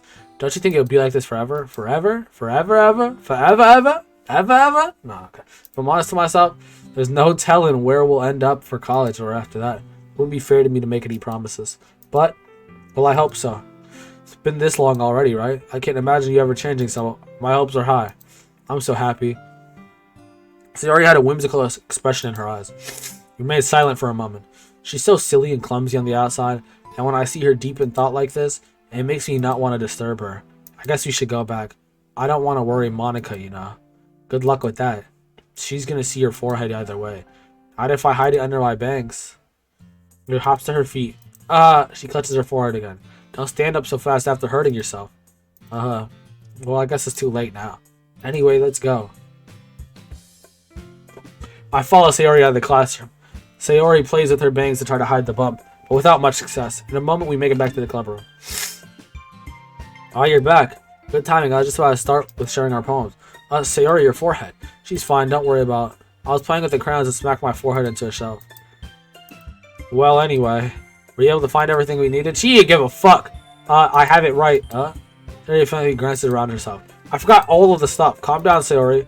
I have it all right here. I found the poster paper, too. Sound like you ended up doing all the work, Elijah. Oh, well, Sayori... Okay, sit up, bro. Oh, well, Sayori... had to come up with an excuse for Sayori. I made it an adventure. Yeah, that. Okay. In any case, good work. I'll start working on the posters tonight. Me too. Okay, everyone. Are you ready to share your poems? I guess I should grab mine. Making sure the crayon box is closed tightly, I return to my seat. Who should I show my poems? We're doing the same. I like that roster layout. Start with Sayori, then Yuri, then Natsuki, then Monika. Sayori. I say we get the longest out of the way first, too. Elijah, I really love your poems. Can't believe you've been hiding these from me. I'm not hiding anything. But your poems are so good. Yesterday's and this one, too. You can't tell me you haven't done this before. I mean, you're really the only one who feels that way, so, no way. Not even Natsuki? I guess Natsuki is, like, least likely to admit how much she likes something. I don't think it's that. What do you mean? Well, I guess I'll be honest about it. It's a lot easier to write poems when I'm thinking about you. Say, wow. Stop thinking weird things, nigga. Sorry. I just mean that you're a really expressive person. Imagine she actually spouted. That'd be crazy. Expressive person, I guess. How am I supposed to write poems about my own stupid life? You somehow make everything in your life an adventure. So this one I lean the most towards her, I guess. Even the little things, like cooking. Let's not talk about that. So yeah. I guess what I'm saying is that I can feel more feelings through you and I can through myself. We have that kind of weird connection. It's your fault for getting in my business all the time. I don't know if I understand. Sigh. Never understand when I try to explain things to you, do you, Sayori? I pat Sayori's head. Hey. I'm not a kid, you know. Are you sure about that? Maybe. Sayori starts fiddling with her pencil between her hands. Hey, Elijah, will you give me your poem? I kind of want to keep it. Why? Because, well, it's the first time you've written something for me. Sayori, you completely misunderstood. I didn't write this for you. Sigh. Are you even listening anymore? Well, whatever. I'll give it to you when we go home. Really? Snap. I broke my pencil. Sayori hastily bends down to pick up the pencil pieces she dropped. But being inattentive of her surroundings, she bumps right into me. Sorry. It's fine. I'll get it for you. I bend down and pick up the broken pencil. Sayori clutches the desk behind her for support, knees shaking. I'm a little clumsy today. Let's sit down, Sayori. Yeah. I got Sayori's arm and help her sit down at the desk. Anyway, I still haven't read your poem. Oh, sorry, I forgot about that. But it's not as good as yours. Jeez, don't worry. I'm sure I'll like it. Bottles. Damn. Okay, she bought that. I pop off my scalp like the lid of a cookie jar. It's a secret place where I like to keep all my dreams. Little balls of sunshine, all rubbing together like a bundle of kittens. I'll reach inside with my thumb and forefinger and pluck one out. It's warm and tingly. There's no time to waste. I'll put it in a bottle to keep it safe, and I put the bottle on the shelf with all the other bottles. Happy thoughts, happy thoughts, happy thoughts in bottles all in a row. My collection makes me lots of friends. Each bottle a starlight to make amends. Sometimes my friends feel a certain way. Down comes a bottle to save the day. Night after night, more dreams. Friend after friend, more bottles. Deeper and deeper my fingers go. Like exploring a dark cave, discovering the secrets hiding in the nooks and crannies. Digging and digging, scraping and scraping. I blow dust off my bottle caps. Doesn't feel like the time elapsed. My empty shelf could use some more. My friends look through my locked front door. Finally all done, I open up and in come my friends. In they come in such a hurry. Do they want my bottles that much? I frantically pull them from the shelf, one after another, holding them out to each and every friend, each and every bottle. Every time I let one go, it shatters against the tile between my feet. Happy thoughts, happy thoughts, happy thoughts, and shards all over the floor. They were supposed to be my friends who aren't smiling. They're all shouting, pleading something, but all I hear is echo, echo, echo, echo, echo inside my head. That was an odd one. Holy nigga, what the... Sorry, did you really write this? Of course I did. Didn't I tell you yesterday I was going to write the best poem ever? Yeah, but... I mean, I didn't expect something like this coming from you. Monika taught me a whole lot. I've been really in touch with my feelings recently. I see that. It's almost kind of creepy. Creepy? Well, not exactly. Maybe because I'm so used to you being cheerful? Well, never mind. I'm thinking too hard about it. The point is... It came out good, so you should be proud of it. Aw, thanks. I feel like I was meant to express myself this way. It even helps me understand my own feelings a little bit. Writing is like magic. You've gotten pretty passionate about this, huh? I hope you keep it up. Yeah, writing's the best. I'm gonna keep writing until I die. Don't get ahead of yourself. Sayori's always had a habit of getting obsessed with something before dropping it no more than a week later. I'm worried. I wonder if this is one of those times. But seeing the passion in her eyes, it makes it hard for me to be so pessimistic. Yuri! Let's see what you've written for today. Well done, Elijah. Your skills are already improving. Really? Thanks, Yuri. Coming from you, that means a lot. Huh? It's nothing. I'm just happy to help inspire fellow writers. I know you're new to this, so don't worry so much if it seems like you can't get your poem to feel perfect. You don't need to be afraid to do a little more daring. Metaphors can go a long way. Don't feel like you need to work your brain like turning a bunch of gears. Try letting your mind wander through your feelings, and write down the things you see or hear. That's one way to enable your reader to see into your mind. It's a very intimate exercise. I see. That's a certainly interesting technique. Hold on. Thanks for sharing. I have, an example of that if you'd like to read it. Of course. It's the poem you wrote for today? Yuri nods and timidly hands me her poem. The raccoon. It happened in the dead of night while I was slicing bread for a guilty snack. My attention was caught by the scuttering of a raccoon outside my window. That was, I believe, the first time I noticed my strange tendencies as an unordinary human. I gave the raccoon a piece of bread, my subconscious well aware of the consequences, well aware that a raccoon that is fed will always come back for more. The enticing beauty of my cutting knife was the symptom. The bread, my hungry curiosity, the raccoon, an urge. The moon increments its phase and reflects that much more light off of my cutting knife, the very same light that glistens in the eyes of my raccoon friend. I slice the bread fresh and soft, the raccoon becomes excited. Or perhaps I'm merely projecting my emotions onto the newly satisfied animal.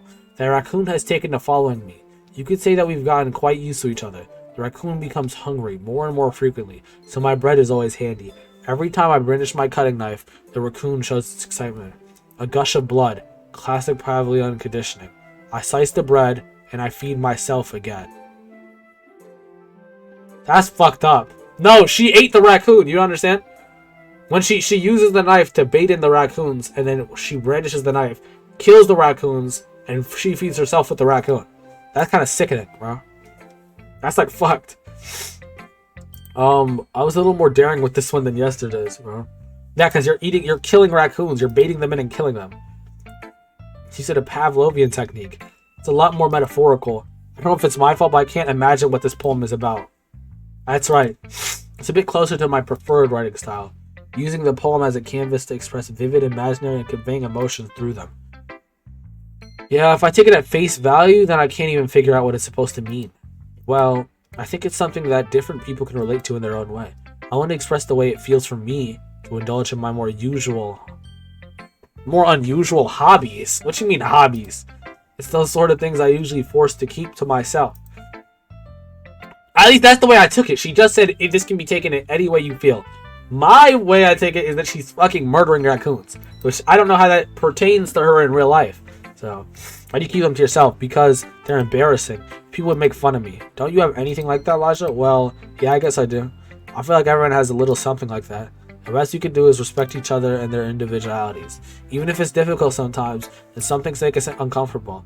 After all, I hadn't learned to embrace my own weirdness. Probably hate myself. I might be ranting a little bit now, but I'm glad that you're a good listener. I'm sorry, Natsuki's turn. What's up, Natsuki? Huh. It's not really any worse than your last one. I can't really say it's any better either. Phew, what? Oh, well, anything that isn't a train wreck I'll take as a win. I get the feeling you're probably the most critical. Hey, what makes you... maybe that was a compliment? Glad to see someone recognizing my experience. Well then, keep practicing and you'll maybe be as good as me someday. That's, something tells me Natsuki completely missed the point. Time to think of it, this reminds me of Sayori's poem from yesterday. You think so? Both times they said my shit sounds like Sayori's. I'm not making it sound like Sayori's next time. I'm gonna think a little bit. But you never really struck me as her type. Sayori has a type all of a sudden? I don't know, but honestly, how can someone who's so fluffy spend so much time with someone like you?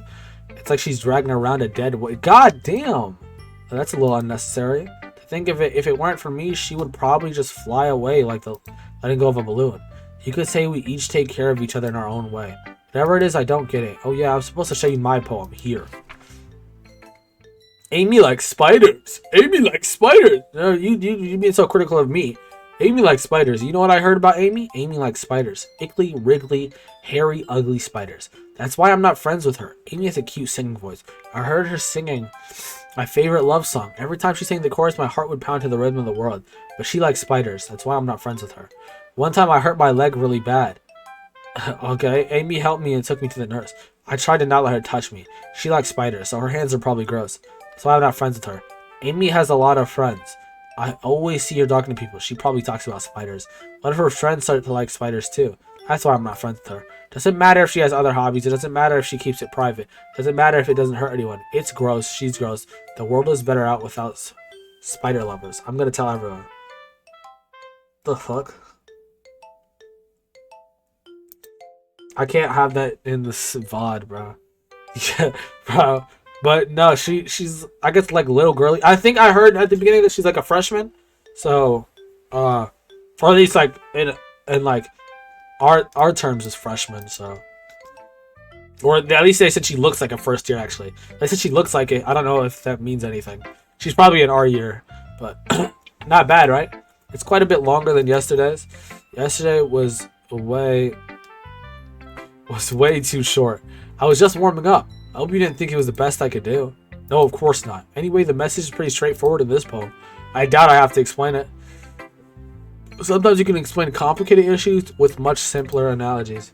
It helps people realize how stupid they're being. Like anyone would agree that the subject of this poem is an ignorant jerk. Don't you know people like that? Of course, it's about how everyone thinks That doesn't matter. It can be about anything. I want it to be easy to relate to. Everyone has some kind of weird hobby or a guilty pleasure. Something where you're afraid if people find out. This is exactly what Yuri was writing about. They'll make fun of you and think less of you. That just makes people stupid. Who cares what someone likes? As long as they're not hurting anyone, it makes them happy. I think people really need to learn to respect others for liking weird things. Oh, that's funny. Yuri wrote about something similar today. Huh? Did you say Yuri? Yeah. She said her poem was about an unusual hobby of hers. I didn't really get it, but she said something similar to you. That people shouldn't make each other feel insecure about those things. Really? Well, I mean, Yuri's pretty weird, so I wouldn't doubt that she has some weird hobbies. You do too, not that there's anything wrong with that. It's not like I would judge her or anything. Natsuki has trouble finding words. I guess I should try not to be so mean to her. If she feels insecure about her weird behaviors and stuff. I mean, I always hate people who make me feel insecure, and Yuri made me feel insecure yesterday. But the way that you put it, it sounds like she learned her lesson.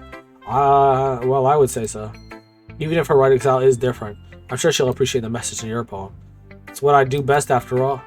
I don't like writing unless it's a good message to take away from it. Like conveying emotions, it's important. But I want to make people think, not just feel. Remember that. I'm going to write a good one for tomorrow too, so look forward to it. Should I show my poem? There's only one left, Monika. Monika. Hi again, Elijah. How's the writing going? Alright, I guess. I'll take that. As long as it's not going bad. I'm happy that you're applying yourself. Maybe soon you'll come up with a masterpiece. I wouldn't count on that. You never know. Want to share what you wrote today? Sure, here you go. I give my poem to Monika. Oh, right! It's pretty good. It makes me think of Sayori, like the other one you wrote. You two are like a dynamic duo. But that's kind of exaggerating it. Yeah, probably. But you do spend a lot of time with her, even in this club, don't you? And then again, I don't blame you for being a little shy. I'm not shy, it's just... I'm just teasing. I know it takes a bit of time to make... Wait, why in the poems, why can't I get closer to Monika? It's like she's the only one who's not... I can't get closer to. I know it takes a bit of time to make friends with everyone, but Yuri and Natsuki are super interesting people, so don't be afraid to give them their share of time. You can talk to me every now and then too. It's not like... I'm not like unapproachable or anything, am I? Oh, no, it's nothing like that. I'm just still getting used to being here, that's all. Yeah. I'm sorry if I was putting pressure on you or anything. I really didn't mean it like that. No, don't worry. I get what you're saying. Well, alright. But anyway, do you want me to read my poem now? I like the way this one turned out, so I hope you do too. Let's take a look. Monika, cool, bro. Save me. The colors, they won't stop. Bright, beautiful colors. Flashing, expanding, piercing. Red, green, blue. An endless cacophony of meaningless noise. The noise, it won't stop. Violent, grating waveforms. Squeaking, screeching, piercing. Sine, cosine, tangent. Like playing in a chalkboard on a turntable. Like playing a vinyl on a crust. An endless poem of meaningless. Load me. I don't think she's too suspicious. I think the whole thing is at the beginning they said, if you're depressed, don't play this. These are reasons, there's warnings, this, that. But, like, nothing's happened. That's why I'm feeling suspicious. There's nothing that's happened that's suspicious at all. Except for that, what Yuri did. Yuri's was suspicious. I don't like what Yuri did. It's even more abstract than your last one, huh? I guess just the way I write. I'm sorry if you don't like it. No, I never said that. It's just the kind of thing I never really seen here before, I guess. I kind of like playing with the space on my paper. Choosing where and how to space your words can totally change the mood of the poem. It's almost like magic. The way I wrote the lines really short makes it feel like they're trying to speak over the noise. I see. It's still hard for me to tell what it's about though. Sometimes asking what a poem is about isn't the right question. A poem can be as abstract as a physical expression of a feeling, or a conversation with the reader. So putting it that way, not every poem is about something. Anyway, here's Monika's writing tip of the day. Sometimes you'll find yourself facing a difficult decision. When that happens, don't forget to save your game. You never know when you might change your mind, or when something unexpected.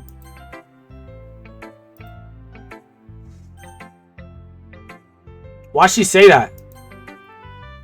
I didn't like that at all. I had to insta save. Is this tip even about writing? What am I even talking about? That's my advice for today. Thanks for listening. Okay, everyone. We're all done reading each other's poems, right? I have something extra planned today. Everyone can sit at the front of the room. Is this about the festival? Well, sort of. Do we really have to do something for the festival? It's not like we can put together anything good in just a few days. We'll just end up embarrassing ourselves instead of getting any new members. That's a concern of mine as well. I don't really do well with last minute preparations. Don't worry so much. No, Monika knows what's going on. Don't worry so much. We're going to keep it simple, okay? We won't need much more than a few decorations. And Sayori has been working on posters, and I've designed some pamphlets we can give out during the event. Okay, that's great and all, but that doesn't tell us what's actually been going on for the event. We're going to be doing for the event. Sorry, I thought you heard about it already. We're going to be performing. Performing? Monika? Yeah, we're going to have a poetry performance.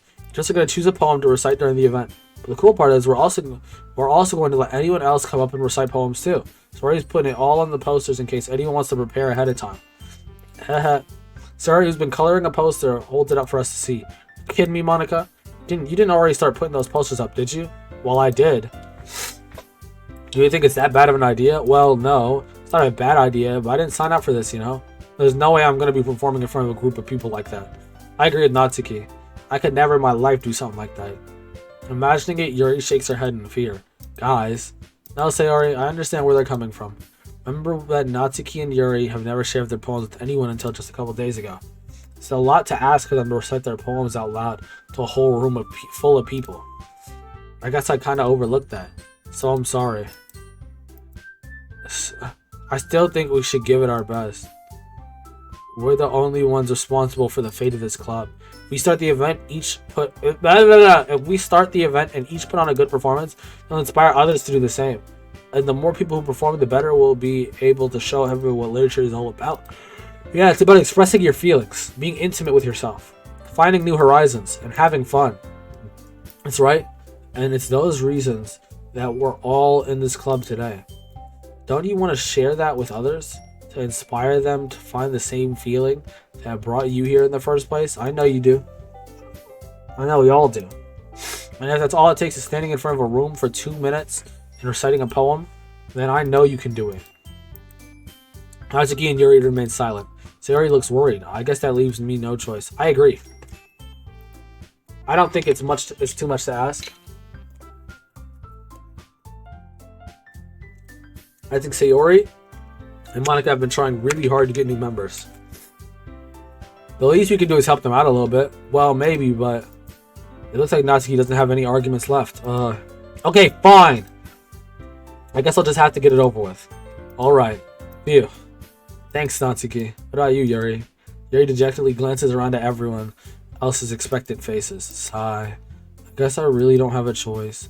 That's everyone. You're the best, Yuri. This club is seriously going to be the death of me. Oh gosh. You'll be fine, Yuri. But anyway, let's move on to the main event. I want each of you to choose a poem of yours. We're going to practice reciting them in front of each other. No way. Monika, this is too sudden. Well, if you can't recite your poem in front of the club, how do you expect to do it in front of strangers? Oh no. Don't worry. I'll start off to help everyone feel a little more comfortable. Can I go next? Of course.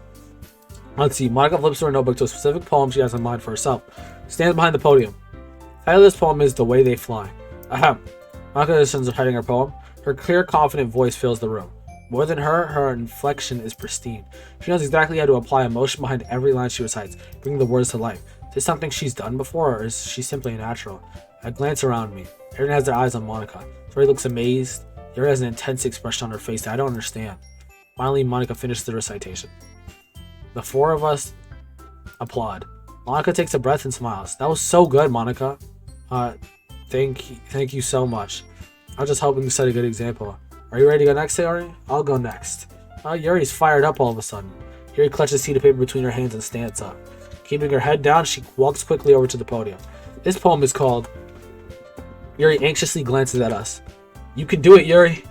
Yeah, it's called Afterimage of a Crimson Eye. Yuri's voice shakes as she starts reading the poem. Just a moment ago, she refused to do this. Why is she suddenly putting in so much effort? As Yuri gets past the first couple lines, her voice changes. It's almost like what happens when Yuri gets absorbed in her books. Her quivering words transform into sharp syllables of a fierce and confident woman. The poem is full of twists and turns in its structure, as she enunciates with perfect timing. There must be a rare glimpse into the whirling fire Yuri keeps concealed in her head. Suddenly, she's finished. Everyone is stunned. Yuri snaps back into reality and glances around her, as if she's been bewildered by even herself. It's up to me to save this situation. I'm the first to start applauding. Everyone joins me afterwards and we give Yuri the recognition she deserves. It's not that we didn't want to applaud for her, but we were caught so off guard that we must have forgotten. As we applaud, Yuri holds the poem to her chest, rubs, and rushes back to her seat. Yeah, that was really good. Thank you for sharing. Looks like Yuri is down for the count. Okay, I guess I'm next then. Outside the chair and cheerfully walks to the podium. This one's called my meta. Sorry, I giggled. Sayori. It's a lot harder than I thought. How'd you guys do it so easily? Try not to think like you're reciting to other people. Imagine you're reciting it to yourself like in the mirror or in your own head. It's your poem, so it'll come out best that way. I see. Okay then. Sayori begins her poem. Somehow it feels like her soft voice was made as a perfect match. The poem isn't aimlessly cheery like Sayori is. It's serene and bittersweet. If I were to read this on paper, I probably wouldn't think much of it. But hearing it come out of Sayori's voice almost gives it a whole new meaning. Maybe this is what Sayori meant when she said she likes my poems. It's like I get to reach more deeply into someone I thought I knew through and through. Sayori finishes and we applaud. I did it! Good job, Sayori. Even Elijah liked it. I guess that's a good sign. What does that even mean? It came out nicely, Sayori. The atmosphere of the poem fits you really nicely, but it might be that other poems wouldn't work quite as well with that kind of delivery. I don't really understand. In other words, I've seen poems of yours where that sort of gentle delivery wouldn't work as well. They might need a little more force behind them, depending on what you're reading. Okay. I know what you mean. Well, I've been practicing that kind of thing. It's just embarrassing to do in front of everyone. The next time I'm going to make you pick a poem that challenges you to do a little more. We don't have much time before the festival, you know. Okay, now who's next? Natsuki? Huh. Don't make me go before Elijah. It's not like I can compare to you guys anyway. Might as well let Elijah lower everyone's standards a little bit before. Damn, bitch! Before I have to do it, Natsuki. It's fine, it's fine. I might as well get it over with. It's not like I have much selection of what to read. I have to go with what I wrote for today. I stand up and step in front of the podium. Everyone has their eyes on me, making me feel terribly awkward. I recite my poem. Since I'm not exactly confident in my own writing, it's hard to put energy into it. Despite that, once I finish, I receive applause anyway. So I'm not really as good as everyone else. Don't worry about it so much. I think it's less about your abilities and more about your lack of confidence in your writing. That's something that I'll improve over time, though. Yeah, maybe. Alright then. That just leaves you, Natsuki. Yeah. I'm gone. Natsuki begrudgingly gets to her seat and makes her way to the podium. The poem is called Why Are You All Looking At Me? Because that's the point. Because you're presenting? Anyway, the poem is called Jump. Natsuki takes a breath. When she sets aside the poem, her sour attitude disappears a little. While she's still a little unenthused, her poem has a rhythm and a rhyme to it. Natsuki's trademark style works surprisingly well when spoken aloud. The words feel like they bounce up and down as if they're giving life to the poem. Natsuki finishes and everyone applauds. She huffs back to her seat. That wasn't so bad, was it? Easy for you to say. You better not make me do that again. Ah, well, do you at least feel prepared enough to recite a poem in front of other people? I mean, doing it in front of other people will be way easier. I could put on whatever face I want for other people. But when it's just my friends, it's just embarrassing. That's a surprise, Natsuki. I think it would be the other way around for me. Well, that's just how it is, so I guess in that case, you don't have much to worry about for the festival. That said, thank everyone for coming through. It might be hard, but I hope you all have an idea of what it's like now. Make sure you pick a poem and get enough practice before the festival, okay? I'll be making pamphlets, so let me know ahead of time what you'll be reciting. Jeez. I should probably find some other poem to recite instead. That's fine too. It doesn't have to be your own. I'm already pleasantly surprised that you're putting in all this effort for the club. Makes me really happy. Monika, don't do this to me. Yeah, no. Okay, everyone. I think that's about it for the day. I know the festival is coming up, but let's try to write poems for tomorrow as well. It's been working out really nicely so far, so I'd like to continue that. As for the festival, we'll finish planning tomorrow. And then we'll have a weekend to prepare. Monday's the big day. I can't wait. I can do this. Alright. I stand up. There's no way I'll be able to find the same enthusiasm as Yuri and Monika. I'll do my best to get through it. It's for the sake of the club and impressing Monika. He wants Monika. Okay, I got you, bro. I got you. Then I'll have to do my best. Ready to go, Sayori? Yep. Look at you two, always going home together like that. Kind of adorable, isn't it? Jeez, guys. Don't make such a big deal out of it. Must be a little nice, though. Well, yeah. How am I supposed to respond to that? It's okay, Elijah. You don't have to say it. Whatever, let's go already. Now that we're here, save the game. Alright. I walk home with Sayori once more. Even though it's only been a few days, a lot of things have already changed. But today, Sayori is being a little quieter than usual on the way home. Hey, Sayori. Sorry, I was spacing out. Oh, no wonder. I was thinking about something from earlier. I like how we get to... Ray fumbles with her words. So, let's just say that one day, Yuri asked to walk home with you. What would you do? What kind of question is that? Kind of put me on the spot here. Well... I would walk home with Yuri. Walking home with Yuri, huh? Why does the thought of that make my heart pound? I mean, given how hard it is for her to socialize, I feel awful turning her down, so... Isn't she so beautiful and smart? It has nothing to do with what I just said. You admit it. Jeez, there's not even any point in speculating something. It's never gonna happen. Well, maybe, but I just like to think about it. It's not long before you won't need me anymore, you know? Need you? Sayori. I had to say that. I had to say that. I'm not gonna make myself fully Sayori. Okay, bro. There's like four. There's 4 people here, and I guess for my character, Monika's endgame, bro. So you feel me? I can't figure out how you're seeing things in your head right now. Sorry. Everyone is different. Nobody in the club is a replacement for you. If you say so. You see, I still clutched it. I'm still good. I'm still good. Conversation trails off and I'm left feeling awkward. But it's kind of her fault for trapping me with such a weird question. You can't just lie to her. If something makes her happy, I would hate to take that away from her. No, I just want the bad bitch. I mean, that's why I said there's no point in speculating. Then again, the festival is only a few days away. Who knows what will happen in that time, for real. Like, I don't even know what's going on, bro. Okay. Frightening. Bubbles. Grief. Kawaii. Destiny. Journey. Death. Vertigo. Cage. Bliss. Electricity. Ocean. Pleasure. Essence. Peace. Sunset. Misfortune. Lust. Promise. Infinite. I'm just picking words that go with the rhyme that I'm trying to go with the beat. Oh man.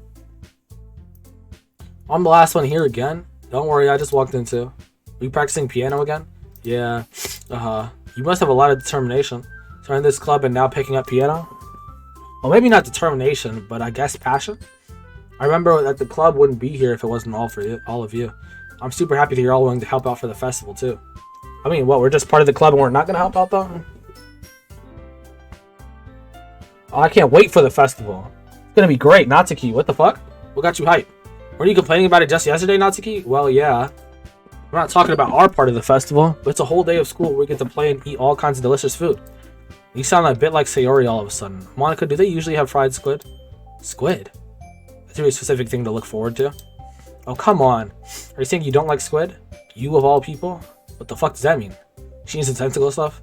I didn't say I didn't like it. Besides, what do you mean you of all people? Because it's right in your name. Monika. I don't know. Is that like in Japanese? Also, that joke makes no sense in translation. Okay. Well, never mind. Let's just focus on your own event for now. On our own event for now, okay? Fine. Your reactions aren't as fun as Yuri's or Sayori's anyway. Excuse me. Where is Sayori anyway? Oh, there you are. Where are you sitting at a desk in the corner room looking down at nothing? I walk over to her. Hey, Sayori. I have my hand in front of her face, huh? You're spacing out again. Sorry. Don't mind me. You can go talk to everyone else, huh? Is everything alright? Of course.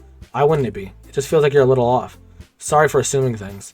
Jeez, you worry too much about me. I'm fine, see? Sayori's showing a big smile. Don't let me distract you from having fun with everyone. Well, alright, if you say so. I'm a bit concerned about that. I worriedly glance at Sayori before turning back toward everyone else. But the conversation has already dispersed, with everyone back at their usual activities. Maybe I should ask Monika. Somehow Sayori turned into Hey Siri. Oh, my phone turned on. Maybe I should ask Monika if she noticed anything about Sayori recently. They've been preparing for the festival. They must be spending a lot of time together. Timidly approached Monika, who's shuffling through papers at her desk. Elijah, what's up? Hey, this might sound a little strange, but have you noticed anything up with Sayori recently? Anything up with her? In what way do you mean? Maybe I'm reading into it a little too much, but she seems a bit downcast today. You think so? I can't say I've noticed anything about her. Appears around the room as Sayori is idly dragging a rubber eraser up and down her desk. Maybe there is something on her mind, but I'm surprised I'm not the one asking you, Elijah. You certainly know her a lot better than I do. Yeah, but she's never really like this. She always talked to me about things that bothered her, but this time when I asked her, she was really dismissive. Sorry, I know it's not your problem. I want to see how loud I could blow into it. Sorry, I know that's not your problem. I just wanted to ask if you knew anything, so I'll drop it now. No, it's important to me too. I mean, I'm also friends with her. I also care about the well-being of my club members, you know? Maybe I'll try talking to her myself. Are you sure about that? She seemed like she wanted to be left alone. God. Oh my god. Well, it seemed like she wanted to be left alone. Are you sure? Maybe she's just having a hard time bringing it up with the person of interest. Person of interest? What do you mean by that? Saying that maybe the thing on her mind is you, Elijah. Me? How on earth would you come to that conclusion? Well...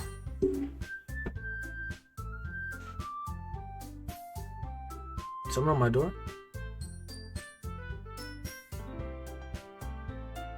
Okay. Well, I probably shouldn't say too much, but it talks about you more than anything else, you know. Huh? Been so much happier ever since you joined the club. It's like an extra light was turned on inside of her. What? No way. Sayori is always like that. She's always been full of sunshine. It's not any different now than it always has been. Huh. You're so funny, Elijah. Have you thought that maybe you've always seen her as so cheerful because that's just how she is when she's around you? I said too much. Sorry, what do I know anyway? I didn't mean to jump to conclusions. But forget about what I said. I'll try to talk to her. So try not to think about it for now. Alright. Monika smiles meaningfully. I know she said to forget about it. I already know that I won't be able to get her words out of my head. Monika stands up from her desk and walks across the room to where Sayori is sitting. I watch her kneel down next to Sayori and gently talk to her. She's keeping her voice so quiet that I can't hear her from here. I sigh and sit myself down. I know Sayori told me not to worry about her and to have fun with everyone else, but that's impossible to do when she's behaving like this. Exactly how much do I care about her that I'm letting this weigh me down so much? Now it feels like I'm the one behaving out of the ordinary. But there's nothing I can do besides wait for now. Hey everyone, after some time passes, Monika calls out to the club room. Why don't we share our poems now? Before I know it, everything is back to normal. Everyone goes and retrieves their poems and I do the same. I make contact with Monika and she smiles at me. I wonder what she was talking about with Sayori. But we're talking to Sayori first, so...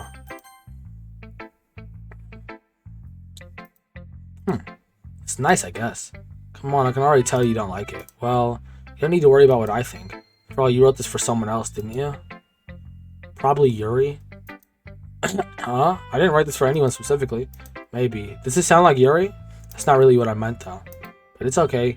You're making new friends just like I was hoping. That makes me really happy. And you're happy too, right? In this club? Well, of course I am. Good. That's all that matters to me. Thank you, Elijah. Sayori, is there something wrong? Huh? No, nothing. I'm just a little tired today. Oh shit, I accidentally wrote my poem too much like Yuri. Literally directly after I was saying that I'd walk home with Yuri. Just a little tired today. Alright, just tell me if you need anything. I will. Don't worry about me, okay? You can go play with everyone else now. If you insist. Yay, I'm gonna go home a little bit early today. Sayori. Tell Monika I wasn't feeling well, okay? I'll see you tomorrow. If I can say everything, Sayori cheerfully walks out the room. Humming to herself. I'm being full Sayori next, bro. It's Yuri. Elijah, this is wonderful. I could feel the emotion that you poured into it. This is a result of trying what I suggested yesterday? Yeah, I guess so. You did a good job explaining. I really wanted to try giving it more feeling. Yuri visibly swallows. Even her hands appear sweaty. I'm not used to this. Used to what? I don't know. It's fine, take your time. Yuri breathes and collects her thoughts. I know that Yuri likes to think before she speaks, so I offer that patience to her. Yeah. Just being appreciated like this, I guess. Probably sounds really stupid, but seeing someone motivated by my writing, it just makes me really happy. Are you saying that you've never shared your writing before? Yuri nods. Really, I don't believe it. I really only write for myself. And besides, people would just laugh at me. You really think that? Again, Yuri nods. Huh. Even your close friends? For some reason, Yuri doesn't respond. Yuri? Yuri smiles sadly. Elijah, during lunchtime, I eat by myself. Did you know that? It's a great time to find a quiet spot and do some reading. In fact, I always have some books with me. You could say I really enjoy reading. That's one way to put it anyway. But books are so full of amazing and inspiring people. People you want to fall in love with, or people you just know would make a really good friend. Cheerful people who always put a smile on your face. Damn, why am I so itchy right now? Or deep thinkers and problem solvers who discover the mysteries of life. When you look at it that way, I'm surrounded by friends every day, you know? And those friends don't laugh at me, they don't tease me for spacing out all the time. They make fun of my body type, and they don't hate me for acting like a know-it-all.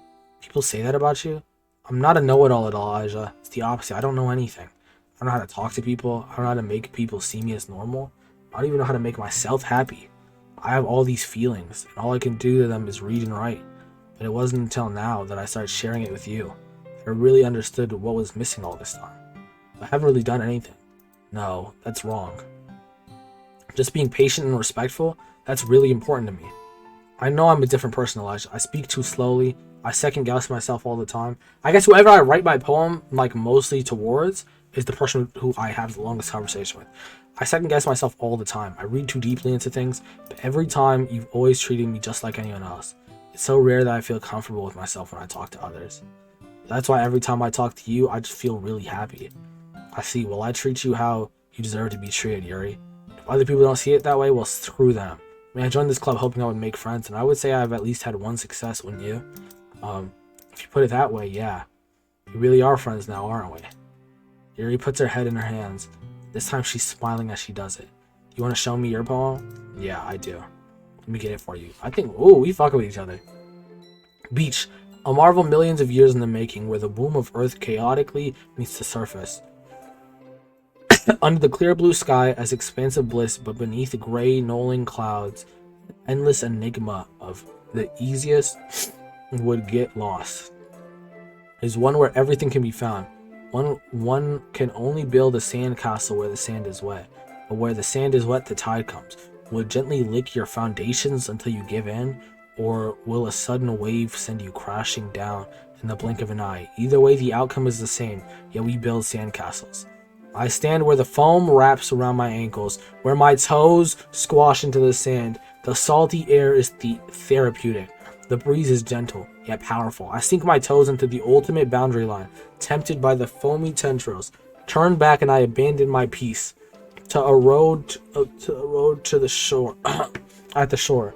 Drift forward and I return to Earth furthermore. Let me Google something real quick. Give me a second.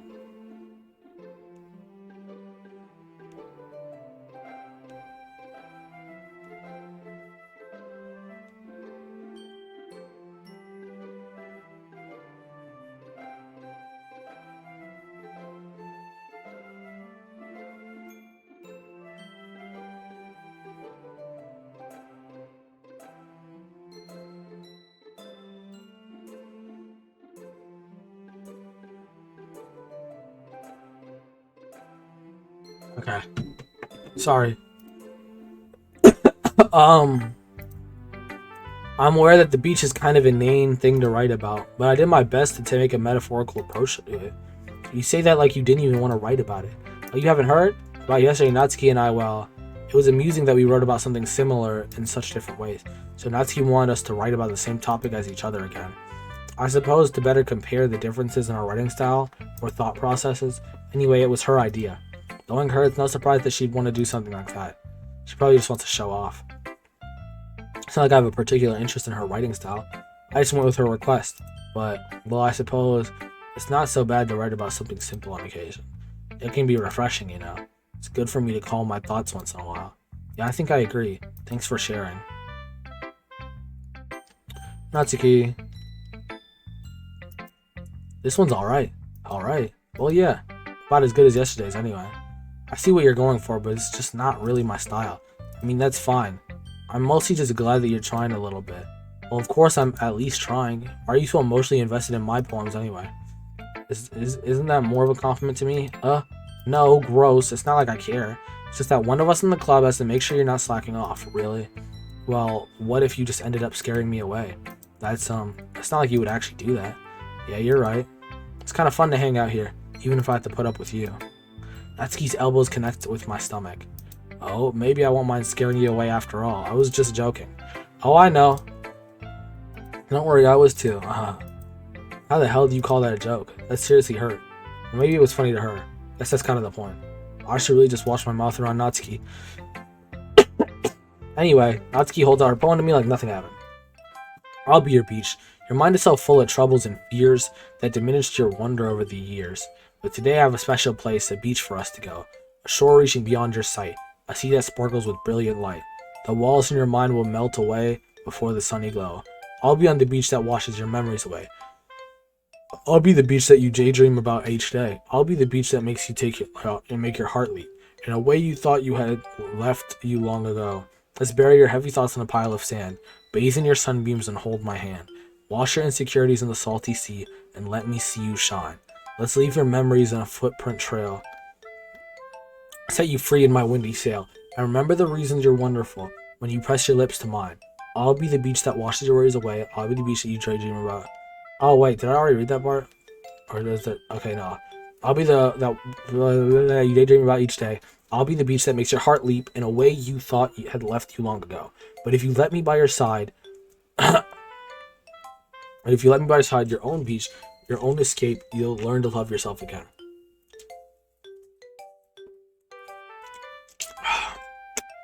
Sorry, straight talking for like 2 hours straight.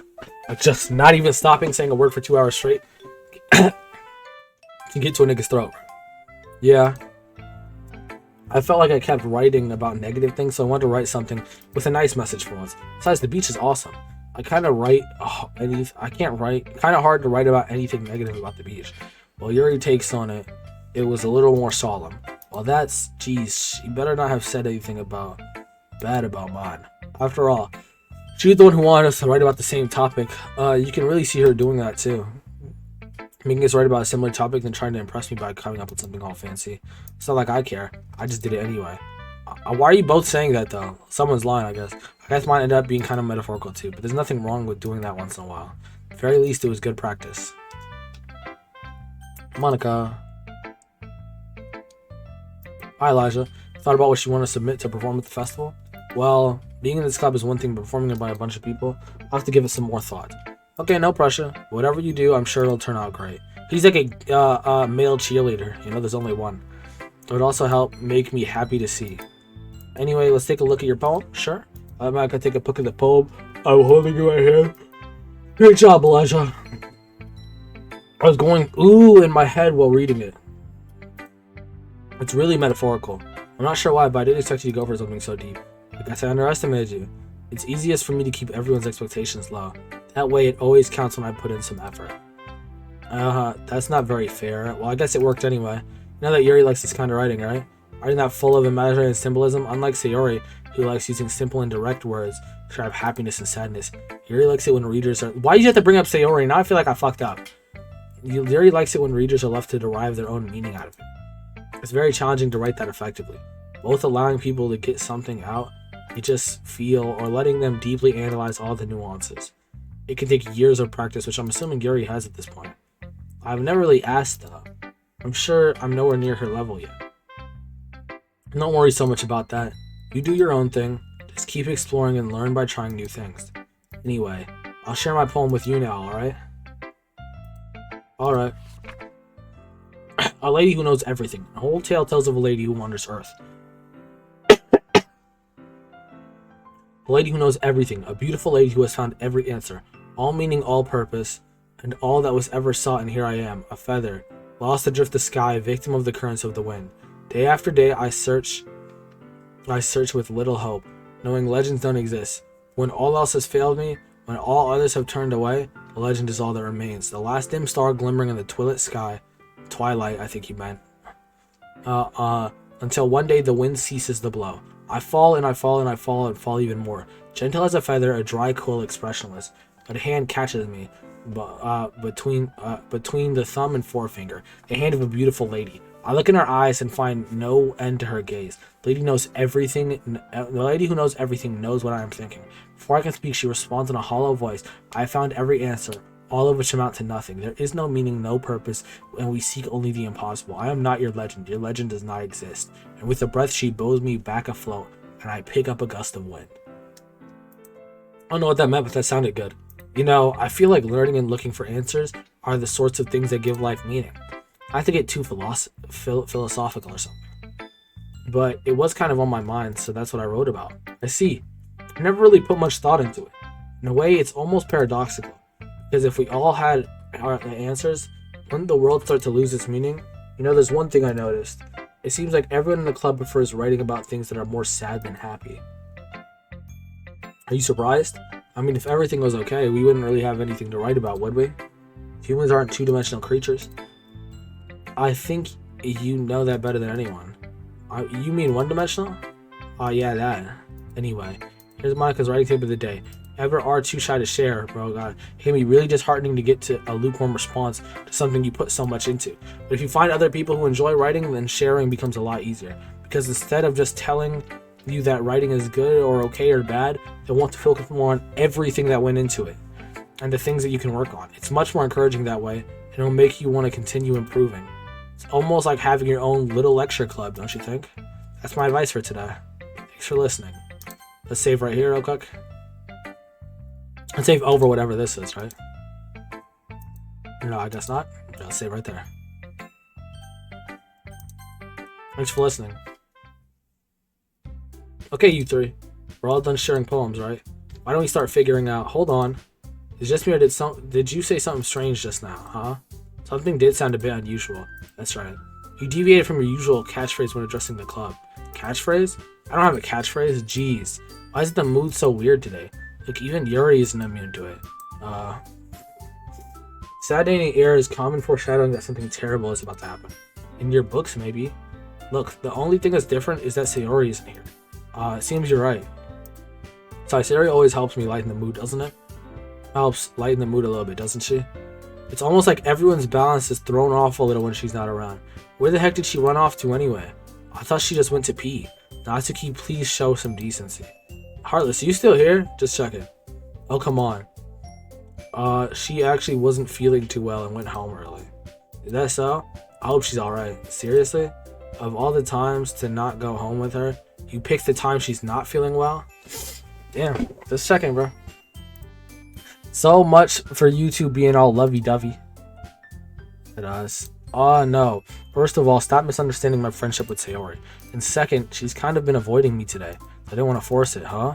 That curious suggestion from Yuri of all people? Calm down, guys. I talked to her earlier and everything is fine. What did she say? Anyway, we need to figure out the rest of the preparation, so let's decide what everyone will be doing this weekend. I already know what I'm doing. That's right. Natsuki will be making cupcakes. But we might need a lot of them in different flavors. Can you handle that all by yourself, Natsuki? Challenge accepted. And as for myself, I'm going to be printing and assembling all the poetry pamphlets. Sayori will help me design them. And as for Yuri, you can, guys, can you help me come up with something for Yuri? I'm useless. No, that's not it at all. You're the most talented person here, you know. Now Natsuki's pouting too. Jeez. Dude, I can tell now. I guess I never gave Sayori enough credit, but I can tell things are even harder for you when she's not around. That may be the case, but I can't also be a leader of my own. But if I can't also be a leader on my own, then I won't grow as a person. So Yuri, you have beautiful handwriting, right? Maybe we should make some banners and decorations to help set the atmosphere. Atmosphere? About that. I love atmosphere. Yuri's expression suddenly changes as she stares at her desk in focus and starts nodding to herself. Your mind is already racing, I see. Oh god. That's great. It'll be wonderful help, Yuri. But what about me? But anyway, that just leaves you, Elijah. One who's truly useless. Don't say that. In fact, both Natsuki and Yuri have some pretty heavy tasks to handle. Probably go a long way to give one of them a hand. Always help me out as well. I'd really appreciate the help. Is Monika suggesting that I spent the weekend with one of my club members? How on earth are they going to respond to a suggestion like that? Suppose I wouldn't mind a bit of help. Well, even if you don't know how to bake, there's always some dirty work I could give to you. Not like Monika's going to give me a choice. You shouldn't be sitting on your butt anyway. Natsuki tries to mumble a bunch of excuses like that. If I recall, Natsuki, you mentioned that you would like to handle the baking on your own. Elijah may not like to be around. You only make him out to be a nuisance. So therefore, he may be more suited to be assisting with the decorations. Hold on, I never said that. How hard could it be to make a few decorations anyway? Sounds more like you're just trying to have an excuse for Elijah to... What are you saying? It could be extremely meticulous work. And baking isn't? What do you think? Guys. Settle down for a moment. In the end, I think it's up to Elijah's... where he liked... Oh my god, besides, he hasn't really gotten the chance to spend any time with me yet, you know.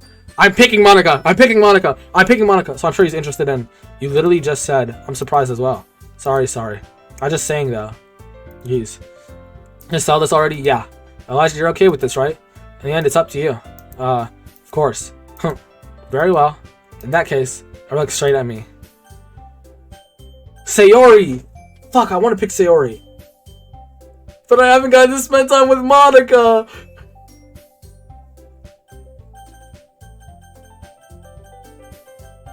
Sayori's gonna kill herself! Sayori's gonna kill herself. I don't know what she's up to, but she's like all depressed and bad, and she don't like that I'm spending time with other people. Bro, but I want to pick Monika so bad, bro.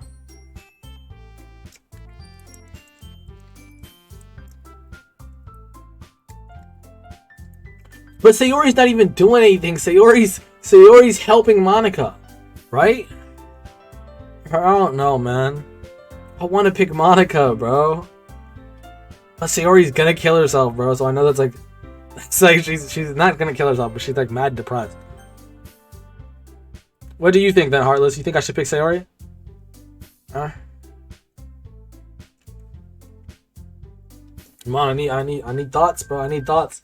Because right now I'm leaning. I'm not picking Natsuki or Yuri. That's already decided. I'm not picking them, bro. Them, I've already given enough time to them. They had enough time, bro. They've had enough time.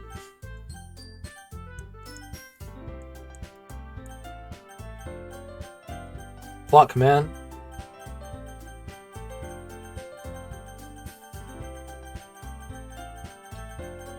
Save the game. If shit I don't like starts happening, it depends on everyone's reaction. I'm gonna say Sayori. It depends on their reaction. I'll go back and pick Monika if it doesn't. I'm gonna say Sayori. I mean, if it's gonna be anyone, then I prefer helping Sayori. I mean, we're already neighbors, but Monika said that Sayori was helping her. Jeez, do you really hate us that much? No. Sorry, I didn't mean for this to be difficult. Just think of the club, okay?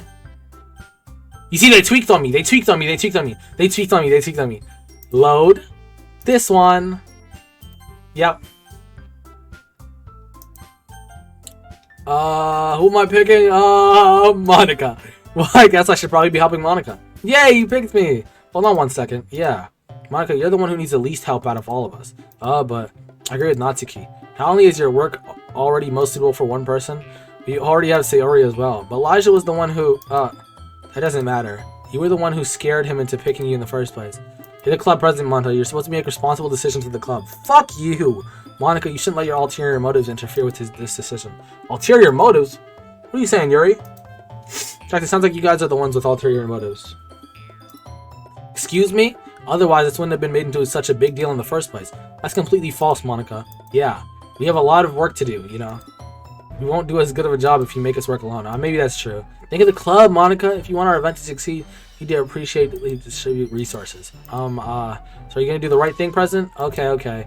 I get it. Sigh. It's technically most logical for Elijah to help one of you two. Guess that's what we'll do. Nigga! Bro, this I have to choose again.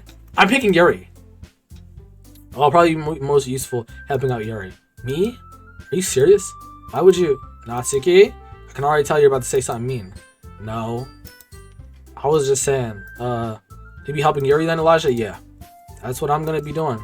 I'm glad. Bad habit of overthinking these sort of things. So I think your assistance will be very useful. This is so stupid. They literally made me say, they picked one, they said nah. I picked another one, they said nah. Like what? Straight here, Natsuki will be able to handle the baking yourself? I mean, yeah. I already said I would be fine. Okay. Everyone could tell Natsuki's feeling a little sour. So is that everything we needed to go over? Yeah, that should be about it.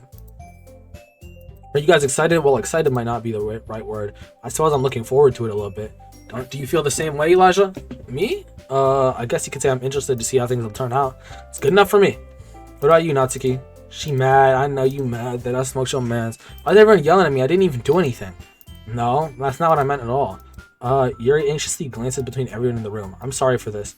I don't really know why Elijah picked me, and also, your cupcakes are the best cupcakes I've ever had. They really go well with my tea. Nothing that I do at the event will compare to that, so. I get it. I'm kind of surprised, though. Why? Well, I'm the one acting immature. I already know that. You're trying to cheer me up all of a sudden. I know I'm not very good at it. Why does I'm bad? Natsuki isn't the only one surprised. Monika and I are also taken aback by Yuri's words. When she already has trouble with words, trying to cheer someone up must be far out of her comfort zone. It's weird. But I begin to understand. Yuri was trying to sound like Sayori. Even if it doesn't work perfectly, I can tell that she tried to say something Sayori would say at a time like this. Because Sayori always helps everyone smile, feel good about themselves. No, I kind of appreciate it.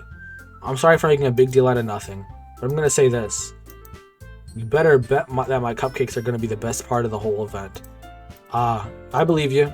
Yeah, I hope to see everyone doing their best. But with that, there's nothing more for today. I guess it's time for us to head out. Alright, let's get out of here then. Everyone packs up their things. I start to follow Monika and Natsuki at the door, chat between each other. I turn around. Sorry. I realize I don't have any way of contacting you this weekend. Oh, you're right. I can't believe that slipped my mind. Should I give you my phone number? I think that would be the best way, yes. Alright then. Yuri and I exchange phone numbers. Okay, then I'll be stopping by your house on Sunday. Huh? My house?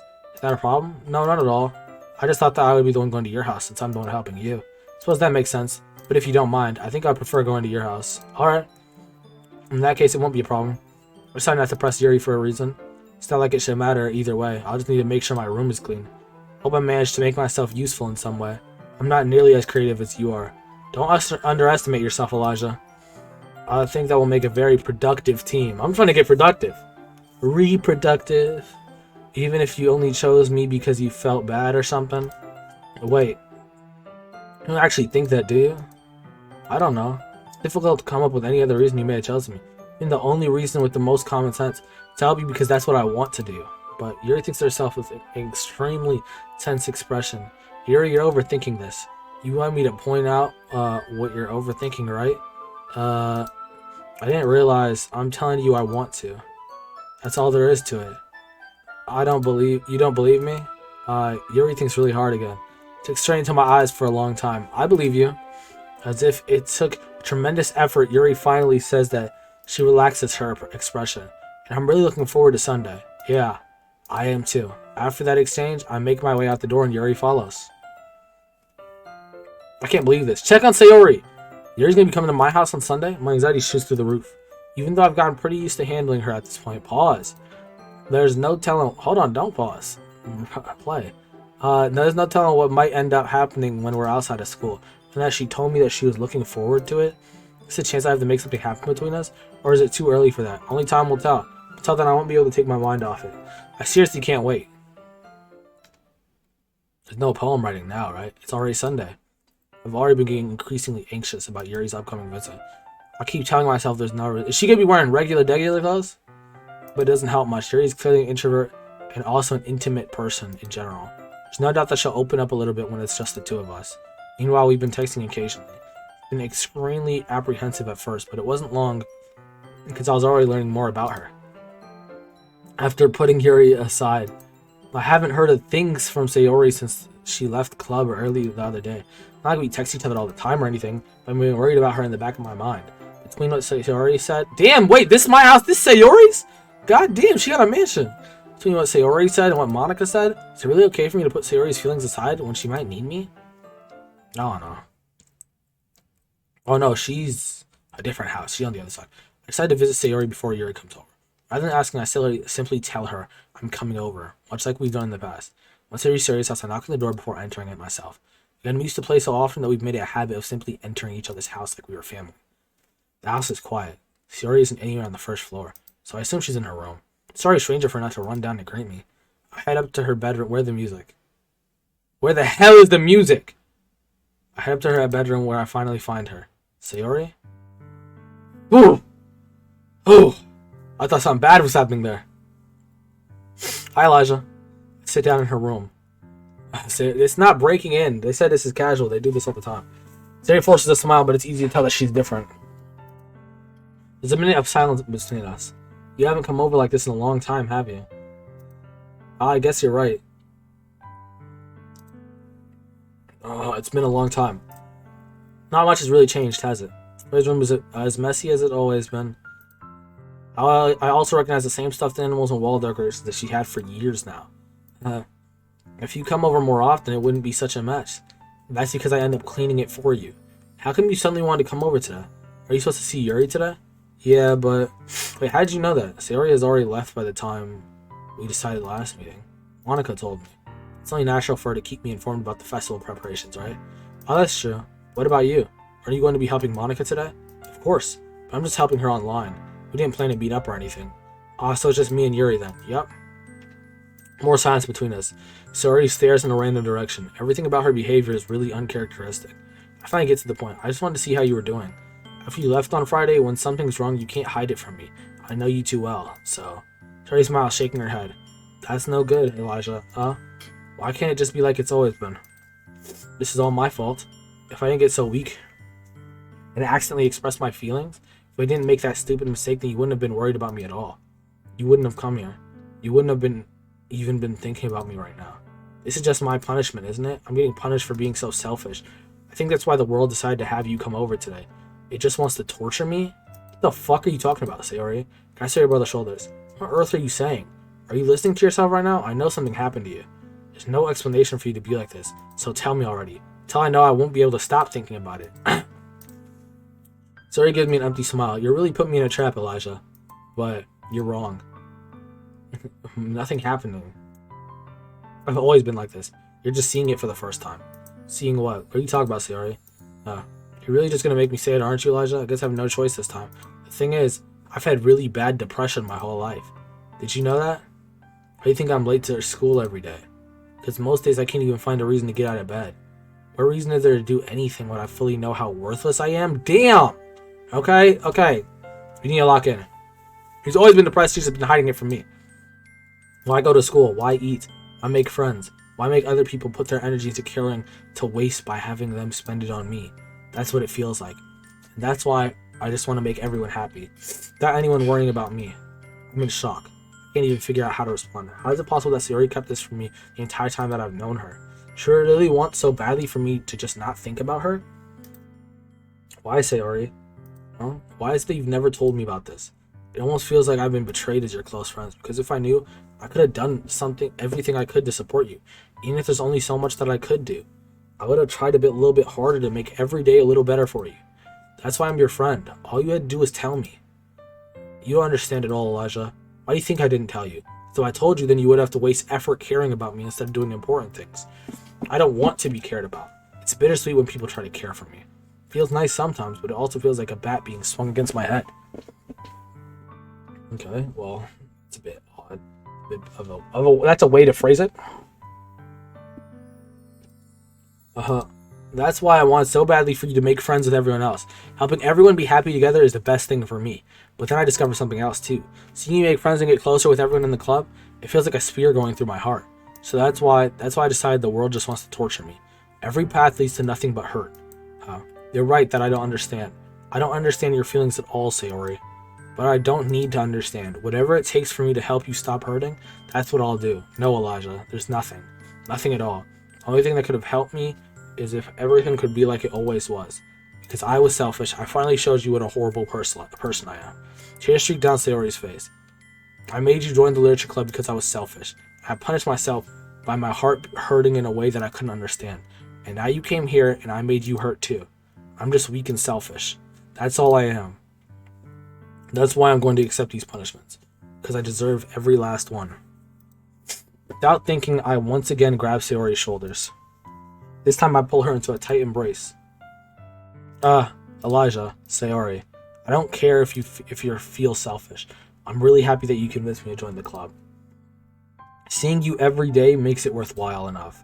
If I make friends with everyone else, that's just a bonus. But please never underestimate how much I care about you. I wouldn't have it any other way, Elijah. Sayori isn't hugging me back. Despite my arms being wrapped around hers, Sayori's arms remain at her sides. She starts sobbing next to my ear. No, don't do this to me. Please don't do this, Elijah. Sayori barely manages to speak between her sobs. I don't know if I'm doing the right thing. But all I want is for her to know that damn, what the fuck is going on? Like, if you have it in you to call yourself selfish, then you have to let me be selfish too. No matter what it takes, I'll figure what needs change. I'll make these feelings go away. And if there's anything that you need me to do, then you'd better tell me. I'll get mad if you don't.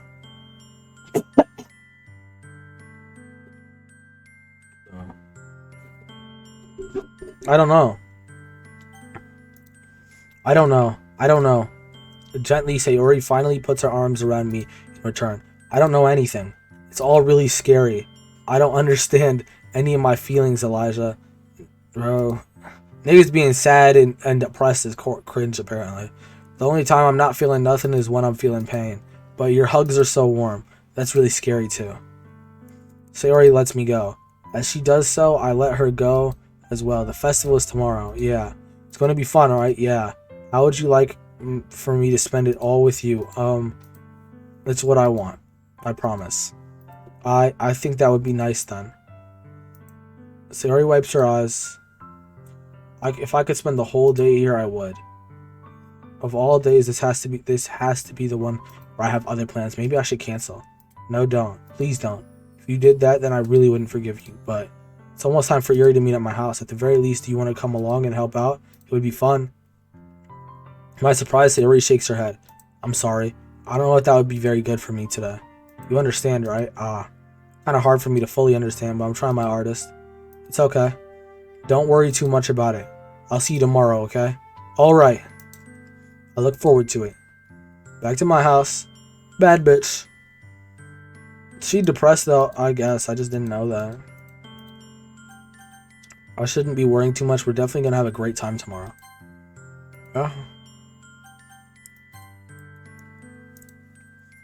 I should just focus on what's ahead of me. As I approach my house, I see something that makes me feel I'm gonna panic. Yuri? Yuri bad. Ah, thank goodness. You're a little early. I'm sorry, I wasn't home yet.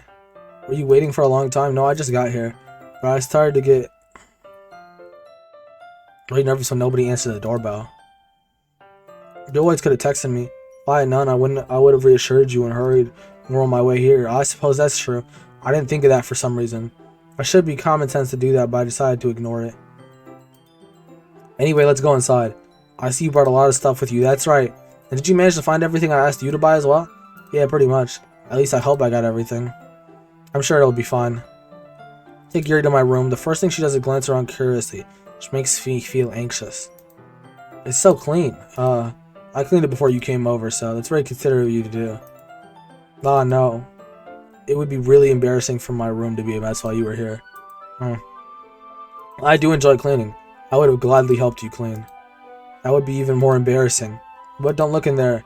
I snatched Yuri's wrist, which was in the process of opening a desk drawer of mine. I'm sorry. I wasn't thinking for some reason. I was just spacing out. It's fine, it's fine. I let go of Yuri's wrist. She puts both her hands firmly in her lap, as if she's making sure to keep track of them. Should we get started? Yes. I have a few things planned that you can help with. Decorations and other atmospheric enhancements. Atmospheric enhancements? You know, mood lighting, aromatherapy candles. Oh, wow. I didn't know you planned on taking it that far. Of course. I want to help take our guests to a faraway place. Although many will stop by just out of curiosity, and for cupcakes, I guess, I'm determined to provide an experience that will leave them wanting more. That's great. It's easy to forget that you're a pretty intense person. Intense? I guess that's the best way to put it. Is that a bad thing? No, not at all. It's something that I like about you, actually. Is that so? That makes me feel relieved. I'm kinda happy. Yeah, no need to be so anxious. You can relax a little. Relax? I brought some things for relaxation. I was going to use them during the poetry event. Oh yeah, like what? Let's see, Yuri rummages through her bag. She pulls out a few candles and a wooden cylinder-shaped object.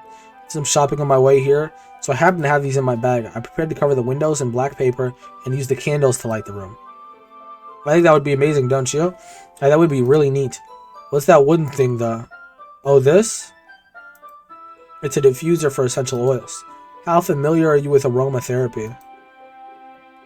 Not familiar at all. Is that so? It's one of my favorite contributors to a positive atmosphere.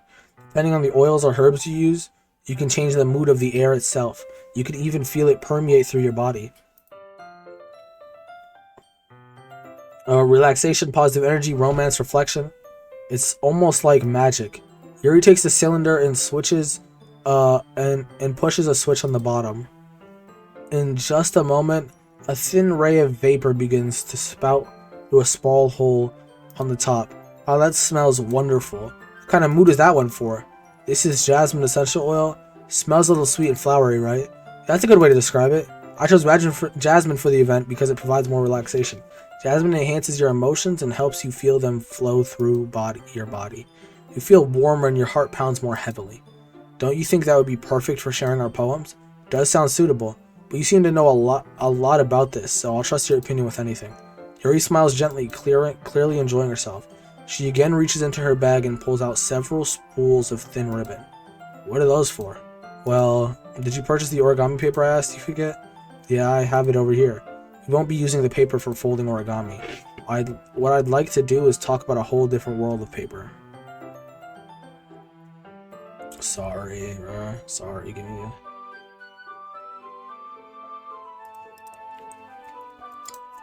We need about 100 of them. Oh yeah? What will those be used for? I'm going to cut pieces of ribbon to hang from the doorway to the classroom. Then we can fasten the paper onto the ribbons and create a doorway curtain. Wouldn't that be beautiful? It would also catch the eye of those passing by the room. may attract some to peek inside. That's really creative. I had no idea you'd be so good at this, Yuri. Is that so? Well, I suppose I do get a little intense, as you'd put it. Yuri giggles with red cheeks. Oh, is it just me, or is she more relaxed when it's just the two of us? Or maybe it's the excitement she feels from sharing something that she enjoys. Here's a marker, Elijah. You can write any characters you want. I'll help you once I finish cutting the ribbons. Alright. Sitting on the floor together, the two of us get to work. I carefully draw a different character on each paper, doing my best to manage my bad handwriting. Yuri unravels a long strand of red ribbon to her desired length. Then she reaches into her bag once more and she pulls out a pocket knife. The knife is strangely beautiful.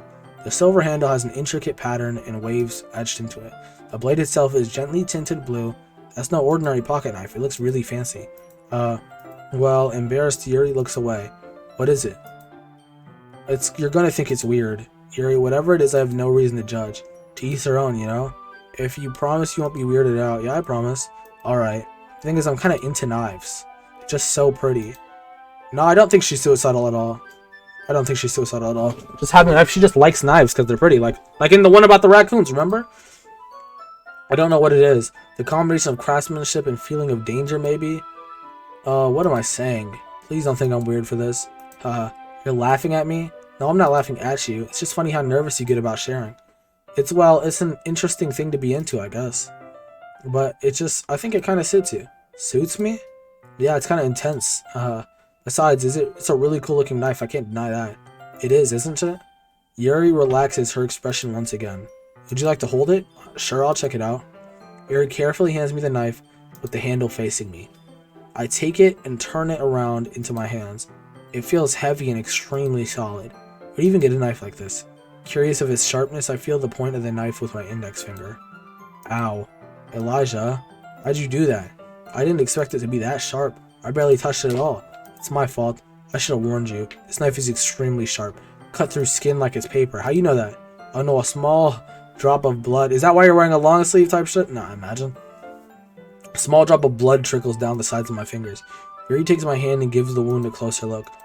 She stares at it and noticeably fidgets. If you're squeamish, I'll go wash it off now. Without warning, Yuri puts my finger in her mouth and licks the wound. I feel her tongue curl around my finger. Startled, I instinctively pull my hand back. Oh. Ew! I wasn't thinking? Yuri lowers her head, her face is... I don't think that's, disgusting. Like, if you do it to yourself. But, someone else is crazy. That's the most embarrassing thing I've ever done. Yeah, it is. How could I do something like that? I'm sorry. Sure, it was a little weird, but it took me by surprise. But I guess she was trying to help, right? Yeah, I think you're overreacting a little. She doesn't lift her head. What if she doesn't recover from this for the rest of the afternoon? Alright, you know what? Might be a stupid thing to do, but I do it anyway. Take Yuri's hand and lick her index finger in return. Did you really just do that? Now we're even. Yuri just looks at me as if I did something wrong. I knew that would be a bad idea. If not for the sweet aroma of jasmine oil, the air would be extremely heavy right now. You're so weird, Elijah. Yuri giggles shyly. Yuri calling me weird? I have no response to that. Where do you keep your bandages? I don't think I need one actually. It was a tiny cut. Look, it already stopped bleeding. See, that's relieving. The tension is quickly lifted. We each resume our respective activities. I watch Yuri's knife cut through the ribbon like it's nothing but air. Meanwhile, I continue to make progress on the paper. After we finish attaching the paper ribbons, we lay them all out side by side. It looks better than I expected, and will be very effective as a door curtain. It looks great. Good thinking coming up with this, Yuri. Oh, thanks. It's just something I saw online, really. Are you ready to move on to the next task? Yeah, let's do it. What do you have in mind? I'd like to create a banner. That's why I asked you to buy the paint tablets? Oh, that's right. One of the items Yuri had asked me to buy was a kit of watercolor paint tablets. We'll need about 6 cups of water to put each of the tablets in. Do you mind fetching those for us? Of course not. 6 cups of water. I'll be right back in a minute. Thank you very much. Just a little bit of water is okay. If you fill the cups too much, it would be too diluted.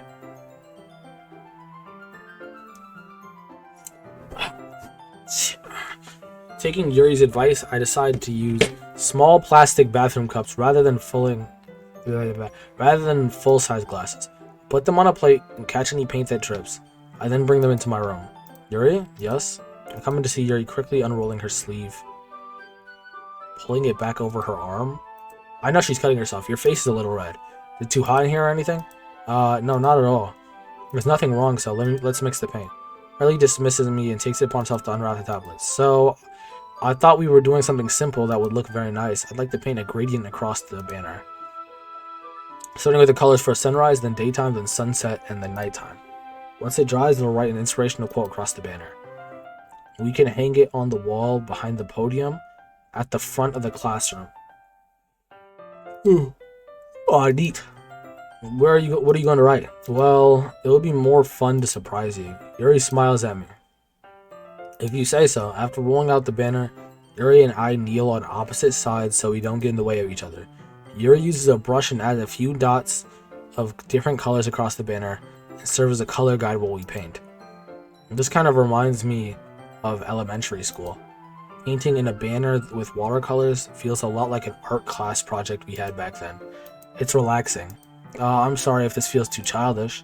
I don't mean that. I don't mean it like that at all. It's kind of fun, you know? Yeah, it is fun. I'm glad you feel that way too. Yuri stops painting for a moment, thinking to herself. For me, I don't need to go out and do crazy things to have fun. In fact, I usually don't even want to. I just like when I can spend time with one other person, even if it's something simple like reading. It doesn't even matter if we don't talk much. Just having a friend next to me makes things feel a bit nicer. I think that's all it takes for me to be happy. Is that so? Even if Yuri and I are quite different, I can understand where she's coming from. I feel that way about things like anime and games, where simply sharing the experience with someone can make me happy. I think I feel the same way. Yuri smiles gently. I knew you'd understand. Yuri leans over the banner to grab an unused paintbrush, but I moved back at the same time, causing my head to bump into hers. Yeah, sorry. Yuri reels back, and I quickly lift my hands in surprise. Are you hurt? No, I'm not hurt. Just startled me, that's all. Sorry, I should have asked you to get it for me. It's not your fault. Your face, there are droplets of paint on Yuri's face and neck. Is there something on my face? Yeah, I accidentally got paint on you. Sorry, it's totally my fault. I'll get a towel right away. I reach to follow a small towel, then I dampen it with hot water. I return to my room and kneel back in front of her.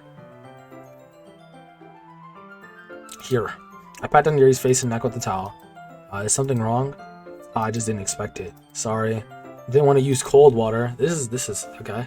Did she blink, by the way? Because that might have been the first moving thing I've seen. Having finished, I start to retract my hand. Yuri suddenly holds my wrist. Wait. Just for a little longer. It feels really nice. Keep my hand still against Yuri's neck. She looks into my eyes. The intense expression that I recognize from when she reads her books. It's almost as if she's lost in a daze, enveloped in her own thoughts. She breathes gently, half through slightly paired lips.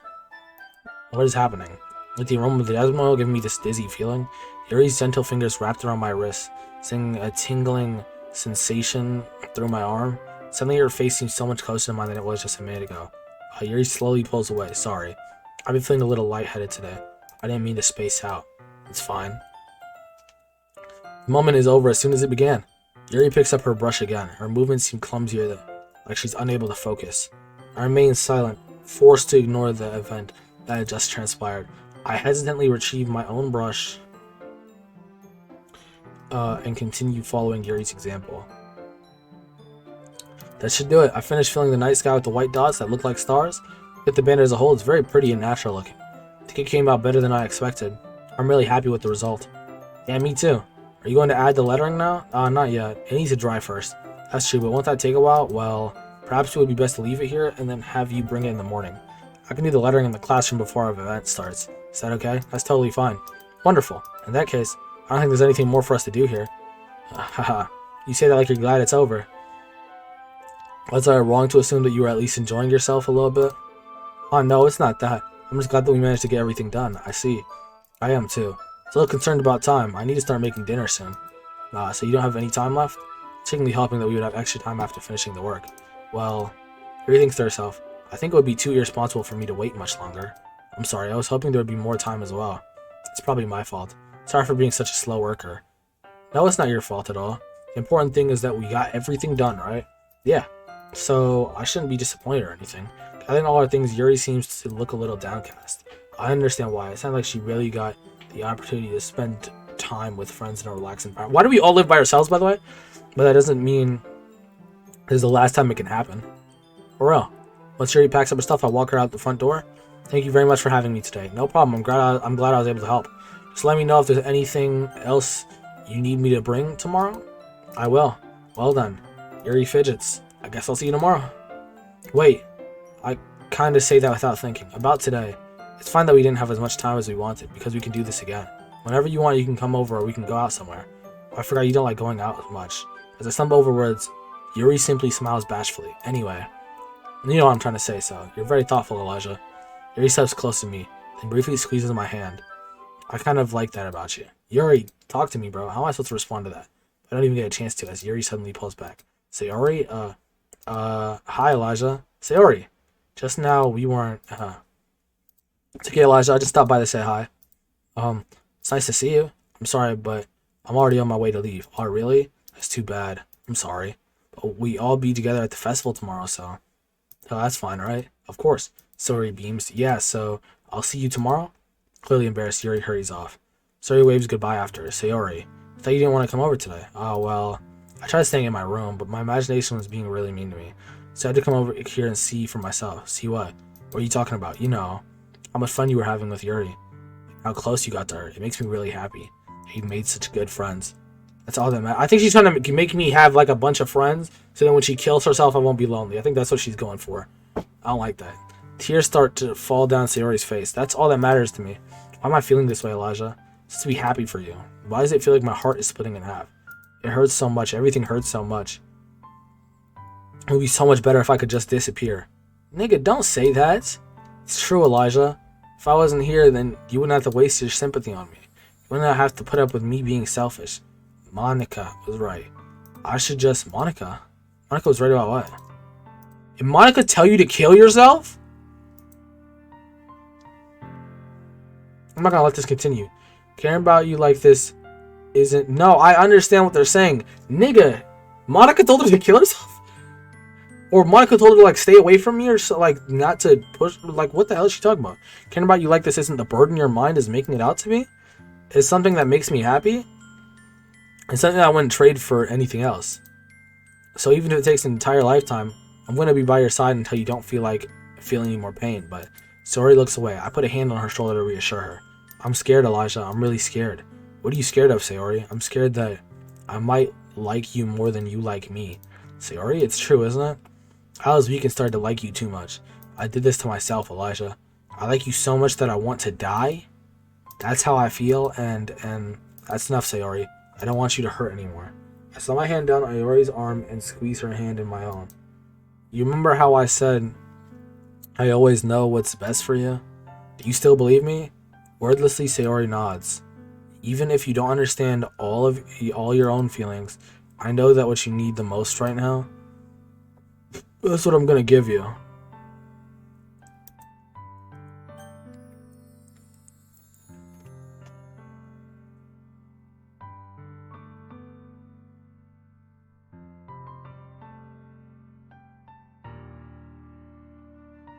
Okay, saying I love you obviously is the closer option, right? But Sayori's not saying that. She said she likes me. No matter what happened, she kept saying, I like you. I like you that I could die. You know what I mean? Let's get a quick save in just in case I don't like what the fuck I say, right? But I think I'm going to say you're always be my dearest friend. And if she's not fucking with it, then I'll do the other option. But Sayori... But you know what I mean? She hasn't said that I love you shit like that. You know what I mean? That's what I'm thinking personally. Bro? What you mean, bro? What you mean, bro? You don't fuck with my idea?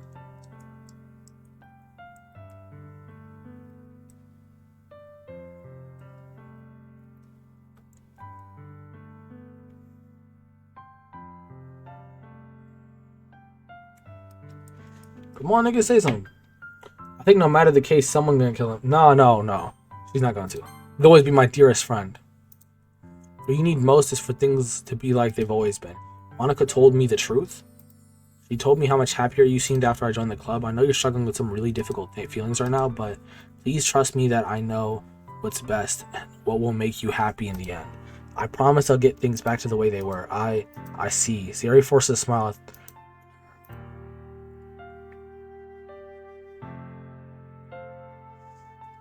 man.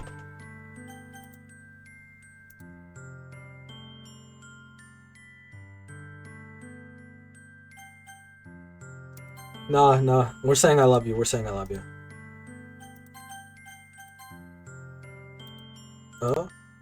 Those are my true feelings. There's no way you could like me more than I like you. I should have realized it sooner. Spending time with everyone at the club, making new friends, having fun with you every day, it helped me realize that you are truly the most important person to me. So I'll accept any of your burdens, as long as we continue like this every day, with you by my side. I know we'll both be happy, Elijah.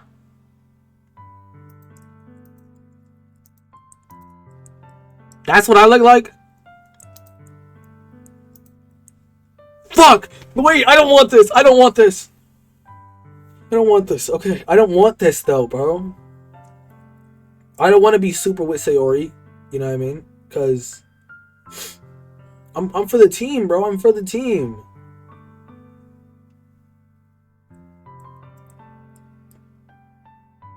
So I think for now, I'm going to do the other option. I'm not going to get her hopes up too high, but we'll see how it goes on further. You know what I mean? Because I'm not going to just claim myself with Sayori right now. Sorry, I'm just not doing it. Bro. Like, that's not something I'm finna regret, bro. Fuck, I look like claiming myself with this right now. Bro. I'm not gonna lie. I don't know how I feel, but I'm not gonna throw my life into this just because she's depressed. I'm like, she's depressed and she's my closest friend. So it would be like that. But I'm not, I don't want her to delete herself. Bro. She's my closest friend, which is true. She's my closest friend. But like, it hasn't gotten to the past fact. I'm not gonna lie. I'm fucking with Yuri more right now. I'm willing to, in my character, me personally, I'm fucking with Yuri more. My character is fucking with Monika the most. Like wants to talk to Monika, this, that, blah, blah. And Sayori, you're my best friend, bro. My fault, dude, bro. Easiest for things. Monika told me the truth. Oh, yeah, I already did this. I see. Is this what it feels like to get stabbed in the chest? I should write a poem about this. Sayori, it's okay. It's just my punishment, remember? For being so selfish. No, I got you next time, bro. I'm gonna make us closer friends, bro. Or maybe I'll start fucking with you more, but I'm not really with the shits, bro. I know you're right. I knew this whole time there's no happiness down that path. That's why I came here. Just so I could get the answer I needed to hear. Then the other thing, you're also right. So I just wanted to go back to the way it was. I realize that now. You really do know me better than anyone, Elijah. I'll trust you with anything. Anything at all. So Sayori's smile finally breaks. All of a sudden, she turns around and drops to her knees. What the hell? She screams as loudly as she can. So shocked I don't know how to react. Looks over her shoulders and flashes me one more weak smile before turning and running off. What the fuck? I thought I did a good I thought it...